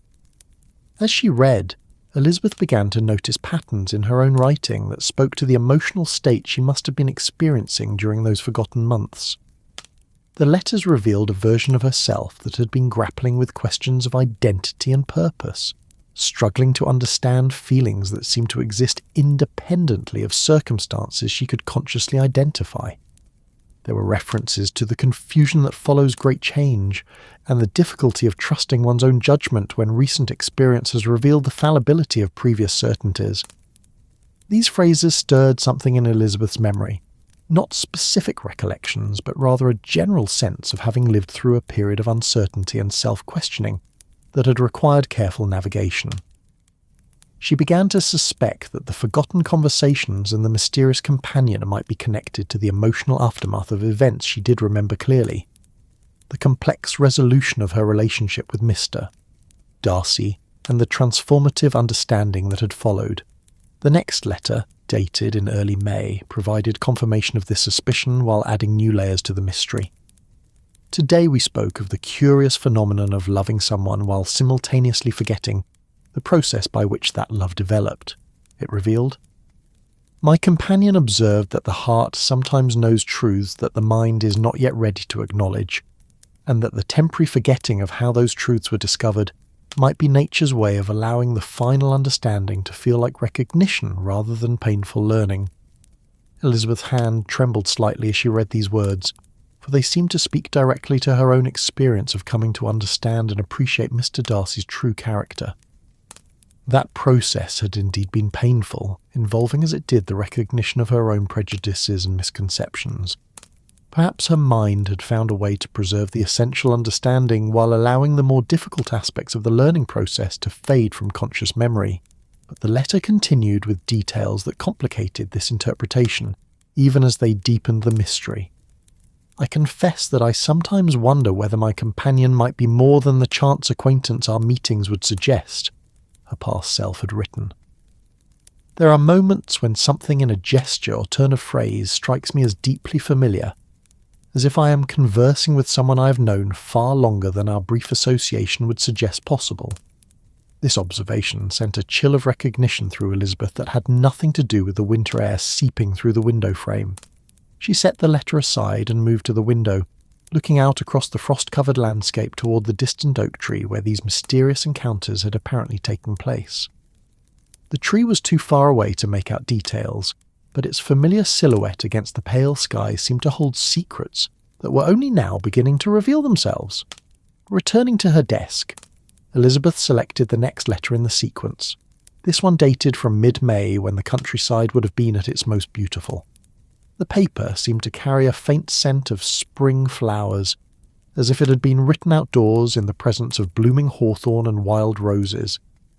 The writing itself appeared more hurried than in the earlier letters, as if emotion had overcome the careful deliberation that characterized her usual correspondence. "Something extraordinary happened during today's meeting," the letter began, the excitement evident even in the quickly formed letters. "As we walked together around the base of our oak, my companion made an observation about the way morning light falls across the fields that was so perfectly in harmony with my own thoughts that I found myself finishing the sentence aloud. When I realized what had happened, we both fell silent, struck by the peculiar intimacy of shared thought." Elizabeth found herself holding her breath as she read this account, sensing that she was approaching the heart of the mystery that had been developing through the carefully preserved correspondence. The relationship described in the letters had clearly deepened beyond casual acquaintance into something more profound, yet she could summon no memory of experiencing such a connection with anyone during the period in question. The letter continued with descriptions of a conversation that had apparently followed this moment of shared understanding. "We spoke then of the ways in which true companionship transcends the ordinary boundaries of social interaction," her past self had recorded. "My companion suggested that the deepest connections between people often exist in a realm that bypasses conscious thought entirely, operating instead through intuition and recognition that feels more like remembering than learning." These words resonated with Elizabeth's deepest understanding of human connection, yet they seemed to describe an experience that had somehow been erased from her conscious memory. She continued reading with growing fascination, discovering that the mysterious companion had apparently shared insights about the nature of love and understanding that aligned perfectly with her own developing philosophy. "I begin to suspect," the letter revealed, "that my companion and I may share more than similar thoughts and complementary perspectives. There are moments when I catch a glimpse of something in those eyes that seems to mirror my own soul, as if I am looking at my own reflection in water that moves with the rhythm of another's breathing." The afternoon light was beginning to fade as Elizabeth read these words, and she lit a candle to supplement the natural illumination that no longer sufficed for comfortable reading.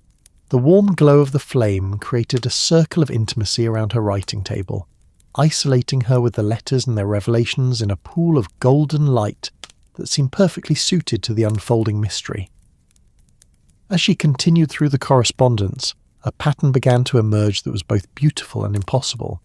The letters described a relationship of perfect understanding and companionship, yet they also contained increasingly frequent references to the temporary nature of the encounters and the certainty that they would not be remembered in their full detail once their immediate purpose had been served. "My companion spoke today of the gift of forgetting," one letter revealed, suggesting that some experiences are too precious to be worn thin by constant recollection. Like flowers that bloom briefly, but leave their essence in the earth for future seasons, perhaps some encounters are meant to influence us through their temporary presence rather than their permanent memory. This concept struck Elizabeth as both profound and heartbreaking. If the letters were accurate, she had experienced months of meaningful connection and personal growth that had been deliberately allowed to fade from conscious recollection. The relationship described in her own handwriting had provided exactly the kind of understanding and support that she would have treasured. Yet, it had been structured from the beginning to exist outside ordinary memory and experience. The later letters in the sequence began to reveal the true nature of what had been taking place during those forgotten morning encounters. "Today I finally understood the truth about our meetings," one letter announced, dated from early June when summer would have been establishing its dominion over the Hertfordshire countryside. "My companion is not the separate individual I had imagined, but rather a projection of my own deeper wisdom, a conversation with the parts of myself that understand truths my conscious mind was not yet ready to accept." Elizabeth felt her heart stop as she read these words, then began beating again with a rhythm that seemed to echo the revelation unfolding in her own handwriting. The mysterious stranger, the perfect companion whose insights had provided such comfort and guidance, had been herself all along, or rather, an aspect of herself that had found a way to provide the support and understanding she had needed during a period of emotional transition. I realise now, the letter continued, that the oak tree has been serving as a kind of sanctuary where different parts of my own mind could meet and converse without the interference of daily concerns and social expectations. The companion I have come to treasure so deeply is the voice of my own heart, finally given permission to speak without the censorship that usually silences our deepest truths. The candle flame flickered in a draught that found its way through the old window frame, causing the shadows in the room to dance briefly before settling back into their usual patterns. Elizabeth sat in the wavering light, absorbing the full implications of what she'd discovered. The months of forgotten experiences had been a form of self-therapy, a process by which her mind had created the conditions necessary for healing and growth. The forgetting, too, serves a purpose, the final letter in the sequence explained, dated from late June when the full heat of summer would have been settling over the countryside. These conversations have given me the insights and emotional strength I needed to move forward with confidence and peace. Now that their work is complete, they can fade from conscious memory while their effects remain, like medicine that heals the body and then dissolves, leaving only health behind. Elizabeth closed the final letter and sat in the candlelit silence of her bedroom, surrounded by the evidence of an extraordinary period of self-discovery that she had managed completely through her own unconscious wisdom. The mysterious companion, the perfect understanding, the gentle guidance through emotional complexity, all had been aspects of her own mind working to provide exactly what she had needed when she needed it most. Outside her window, the winter night was settling over Longbourn, with the quiet authority that belonged to the season. The bare trees stood black against the star-filled sky, and the frost that had decorated the morning was forming again on the glass panes, creating delicate patterns that would vanish with tomorrow's sun. But inside her warm room, surrounded by the letters that had restored her understanding of her own capacity for self-care and growth, Elizabeth felt a peace that was deeper and more complete than any she could remember experiencing. The mystery was solved, but the solution was more beautiful and profound than anything she could have imagined. She had discovered not external romance or adventure, but something far more precious, evidence of her own ability to provide herself with exactly the wisdom and companionship she needed to navigate life's complexities. The oak tree would always remain special, not as the site of meetings with a mysterious stranger, but as the place where she had learned to listen to the deepest truths of her own heart. As she carefully gathered the letters and prepared to return them to their protective box, Elizabeth felt profound gratitude for the version of herself who had possessed the insight to preserve these experiences in written form. Even in forgetting, she had been wise enough to ensure that the understanding could be recovered when the time was right and her heart was ready to appreciate the full beauty of what she had accomplished through her own unconscious wisdom. The world had transformed itself once again overnight, but this time the change spoke not of winter's crystalline severity but of its gentler moods, those moments when the season reveals its capacity for beauty that comforts rather than startles. Elizabeth woke to soft grey light filtering through windows that bore no coating of frost, and when she drew back the curtains she discovered that snow had fallen during the night. Not the harsh, driving snow of true winter storms, but the gentle, steady snowfall that drapes the landscape in quiet contentment rather than dramatic transformation. The countryside beyond Longbourn's windows lay under a blanket of white that seemed to muffle not only sound but time itself, creating that peculiar sense of suspension that snow brings to familiar landscapes. The oak tree in the distance stood like a patient guardian in its white dress, its dark trunk providing the only vertical line in a world that had been softened into curves and gentle undulations. The snow continued to fall as she watched, large flakes drifting down with the unhurried grace of thoughts settling into understanding. Elizabeth dressed with the quiet deliberation that seemed appropriate to such a morning, choosing her warmest wool dress in deep blue and adding the cashmere shawl that had been her father's gift 2 Christmases past. The house around her maintained its winter quiet, the kind of peaceful silence that snow brings to even the busiest households. Her family would sleep late on such a morning, reluctant to leave warm beds for cold floors when the weather offered no compelling reason for early rising. But Elizabeth had woken with a sense of purpose that seemed as natural and inevitable as the snow itself. The previous day's revelations had settled in her mind overnight like the white blanket that now covered the fields, transforming her understanding of recent events into something that felt both complete and comfortably integrated with her sense of herself. The mystery that had begun with a forgotten letter fragment had resolved into something far more beautiful and meaningful than any external adventure could have provided. She made her way downstairs through the sleeping house, her footsteps silent on the thick carpets that her mother's domestic pride had installed in every hallway and staircase. The servants were stirring in the kitchen, but quietly, respecting both the household's rest and the particular hush that snow brings to all human activity. Even the clocks seemed to tick more softly, as if winter had taught them the value of gentle marking time rather than its urgent measurement. Her father's study door stood slightly ajar, and she could see the warm glow of firelight within, suggesting that he had arisen early to tend to his books and correspondence in the peaceful solitude that snow-muffled mornings provided. The sight filled her with affection for the man whose love of learning and quiet wisdom had shaped her own appreciation for the life of the mind. Perhaps he too understood the value of those early hours when the world seemed to hold its breath and allowed deeper thoughts to surface naturally. Elizabeth settled herself at her writing desk, the same spot where the mystery had begun just days before, though it felt like weeks had passed since she had first discovered the forgotten letter fragment. The morning light, filtered through snow clouds and reflected by the white landscape beyond her window, provided a different quality of illumination than the candles of her evening discovery. Softer, more diffused, perfect for the kind of contemplative writing that seemed called for by the circumstances. She arranged her writing materials with the deliberate care that marked important correspondence, selecting her finest paper and her newest steel nib for the letters she intended to compose.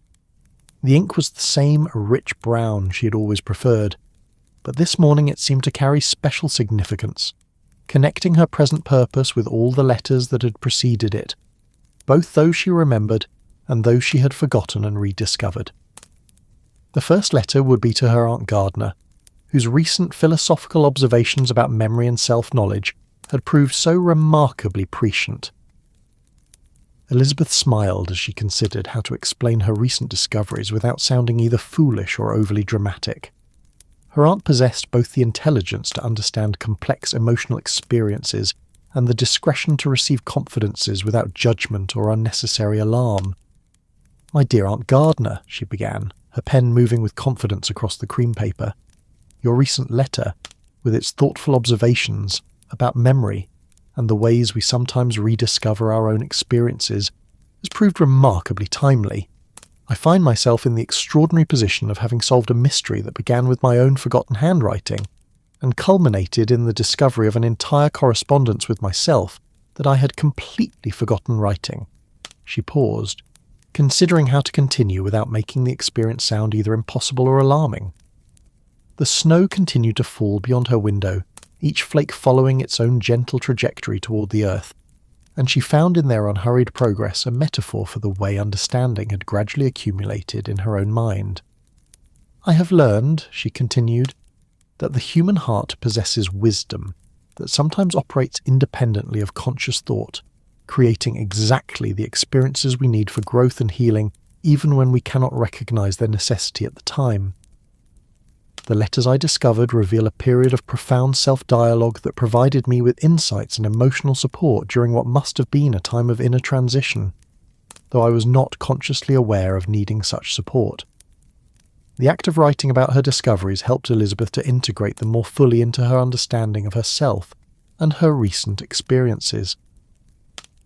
The mysterious encounters beneath the oak tree, the careful preservation of insights in letters meant for future discovery, the gentle process of forgetting that had allowed healing to occur without the burden of constant analysis, all of these elements now seem like parts of a perfectly orchestrated symphony of self-care. "What strikes me most profoundly," she wrote, is the evidence that provides our capacity for unconscious wisdom. I had apparently created exactly the conditions I needed for emotional healing and growth, then arranged for the insights gained to be preserved while allowing the more painful aspects of the learning process to fade from conscious memory. It seems that the heart truly does remember what the mind chooses to forget, and perhaps both processes serve essential functions in our development as human beings. As she wrote, Elizabeth became aware of sounds from elsewhere in the house, the gentle stirring that indicated her family was beginning to wake to the snowy morning. Jane would rise first among her sisters, drawn by her natural inclination toward early rising and the domestic responsibilities she had quietly assumed. Soon the morning room would fill with the comfortable chaos of family breakfast. Letters would be distributed and discussed, and the day's social and practical concerns would claim their attention. But this morning, Elizabeth felt a new relationship to these familiar routines, as if the mystery she had solved had provided her with a different perspective on the patterns of daily life at Longbourn. The understanding she had gained about her own capacity for self-guidance and healing coloured everything with a gentle confidence that seemed as natural and unforced as the snow falling beyond her window. She sealed the letter to her aunt and set it aside, then drew a fresh sheet of paper toward her for the next piece of correspondence. This letter required even more careful thought, for it was addressed to the anonymous correspondent who had somehow known about her discoveries beneath the oak tree, and had written to inquire about items that might have been found in that location. "Dear Sir or Madam," she began, choosing a formal address for a correspondent whose identity remained unknown. "I write in response to your recent inquiry about items that might have been discovered in a particular location, known for its significance to those who value solitude and reflection. I am pleased to inform you that I have indeed found what I believe you were referring to, and the discovery has provided me with insights far more valuable than I could have anticipated." Elizabeth paused, wondering how much to reveal to someone whose connection to her experience remained mysterious.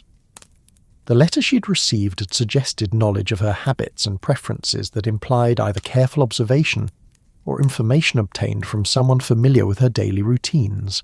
Yet the tone had been respectful rather than intrusive, suggesting genuine concern rather than idle curiosity.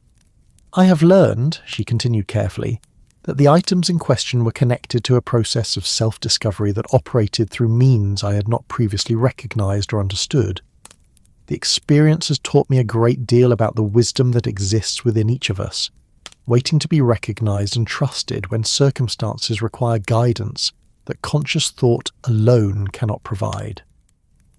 She considered how to conclude this letter to an unknown correspondent, settling finally on a simple expression of gratitude that acknowledged the mystery while preserving her privacy.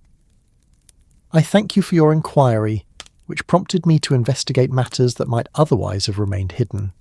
If your own experience has included similar discoveries, I hope they have brought you the peace and understanding that mine have provided." The morning light continued to shift and change as the snow fell, creating a constantly evolving display of whites and greys that seemed to mirror the subtle changes taking place in Elizabeth's understanding of herself and her circumstances. The landscape beyond her window looked both familiar and entirely new, transformed by the snow yet fundamentally unchanged in its essential character. This seemed to Elizabeth a perfect metaphor for what had happened to her own sense of identity through the process of discovery and revelation she had just completed. She remained essentially herself, the same Elizabeth Bennet who had always valued independence of thought and the freedom to walk alone through the countryside she loved. Yet the knowledge of her own capacity for unconscious wisdom and self-healing had added new dimensions to her self-understanding that felt both surprising and entirely natural. She rose from her desk and moved to the window, watching the snow accumulate on the sill and thinking about the oak tree that stood somewhere in that white landscape. The tree would be even more beautiful now, its ancient branches outlined in snow, its massive trunk providing dark contrast to the white world around it. She felt no urgent need to visit it this morning, no compulsion to seek answers or verify discoveries. The mystery was complete, the understanding achieved, and the tree could rest in its winter beauty without serving as anything more than a beloved landmark in the familiar geography of home. The sound of footsteps on the stairs announced that the household was awakening in earnest, and Elizabeth could hear the gentle murmur of voices from the direction of the morning room. Jane would be overseeing the breakfast preparations while their mother organised the day's domestic activities around the changed weather. Mary would be selecting a book appropriate to snowy morning contemplation, while Kitty and Lydia would be lamenting the way weather had curtailed their social prospects for the day. But Elizabeth felt no eagerness to join these familiar activities immediately. Instead, she drew one final sheet of paper toward her and began to compose a letter that was addressed to no one in particular, or perhaps to everyone who might someday benefit from the understanding she had gained. To anyone who may discover these words, she wrote, I offer this testimony to the wisdom that exists within each human heart, waiting to be recognised and trusted when life presents challenges that seem to exceed our conscious ability to resolve them. I have learned that we possess resources for healing and growth that operate independently of our daily awareness, creating exactly the experiences we need even when we cannot recognise their necessity. The letter continued with her reflections on the process of self-discovery she had undergone, the value of trusting unconscious wisdom, and the beautiful truth that forgetting could serve the same healing function as remembering. She wrote of the oak tree as a symbol of endurance and the gradual accumulation of wisdom, of the countryside as a teacher that offered its lessons through all seasons and weather, and of the profound satisfaction that came from discovering that the resources she had sought outside herself had been within her all along. The greatest mystery, she concluded, is not why we sometimes forget important experiences, but how we possess the wisdom to create exactly the conditions necessary for our own healing and growth. The heart truly does remember what the mind chooses to forget, and perhaps both processes are equally necessary for the fullness of human experience. She sealed this final letter and placed it in her jewellery box alongside her few precious possessions, not as evidence of mystery solved, but as a reminder of mystery appreciated and understood. The letters from beneath the oak tree had been returned to their wooden sanctuary, where they could rest in peace, their purpose accomplished, and their wisdom integrated into her daily understanding of herself. The sounds from downstairs had grown more pronounced, indicating that breakfast was being prepared and the family was gathering for their morning meal. Elizabeth gathered her completed correspondence and prepared to join them, carrying with her the quiet confidence that came from having discovered and appreciated her own capacity for unconscious wisdom and self-care. As she opened her bedroom door to join the familiar rhythm of family life, Elizabeth felt the particular satisfaction that comes from completing a journey that has led not to distant destinations, but to deeper appreciation of home. The mystery that had begun with forgotten words had ended with the understanding that the greatest discoveries often involve recognizing treasures that were never actually lost, only temporarily hidden from conscious recognition. The snow continued to fall beyond the windows of Longbourn, covering the familiar landscape in beauty that was both temporary and timeless, new and eternal. And somewhere in that white world, the ancient oak tree stood patient and wise, ready to offer its shelter to anyone who might need a quiet place for the kind of deep reflection that leads to self-understanding and peace. The morning stretched ahead with all its familiar pleasures and responsibilities, but Elizabeth approached it with the knowledge that she possessed within herself the resources to meet whatever challenges or opportunities it might bring. The letters had been written, the mystery had been solved, and the understanding had been gained. Now it was time to carry that wisdom forward into the gentle adventure of ordinary days, enriched by the knowledge of her own capacity for creating exactly the experiences she needed for continued growth and happiness. The breakfast bell chimed softly through the snow-muffled house, calling the family to gather around the warm table where morning light and familiar voices would begin another day in the ongoing story of life at Longbourn. Elizabeth smiled as she made her way downstairs, carrying within her heart the peaceful certainty that whatever the day might bring, she would meet it with all the wisdom she needed, some conscious, some unconscious, all perfectly arranged for the continued unfolding of her own unique path through the gentle mysteries of human experience. In the distance, barely visible through the falling snow, the oak tree stood sentinel over the white fields, holding its secrets with the patience of centuries and the promise that it would always be there for those who sought the quiet wisdom that comes from stillness, reflection, and the courage to listen to the deepest truths of their own hearts. The mystery was complete, but the story continued, as gentle and enduring as the snow that covered the beloved landscape of home. That's our story tonight. Are you drifting off under the glittering skies of Dubai, the quiet canals of Venice, the moonlit charm of Dublin, or the breeze-touched coast of Cancun? If this tale brought you calm, like the episode and subscribe for more nights like this. Let the night surround you. Let your dreams carry you far. Sleep gently now, wherever you are in this wide and wondrous world.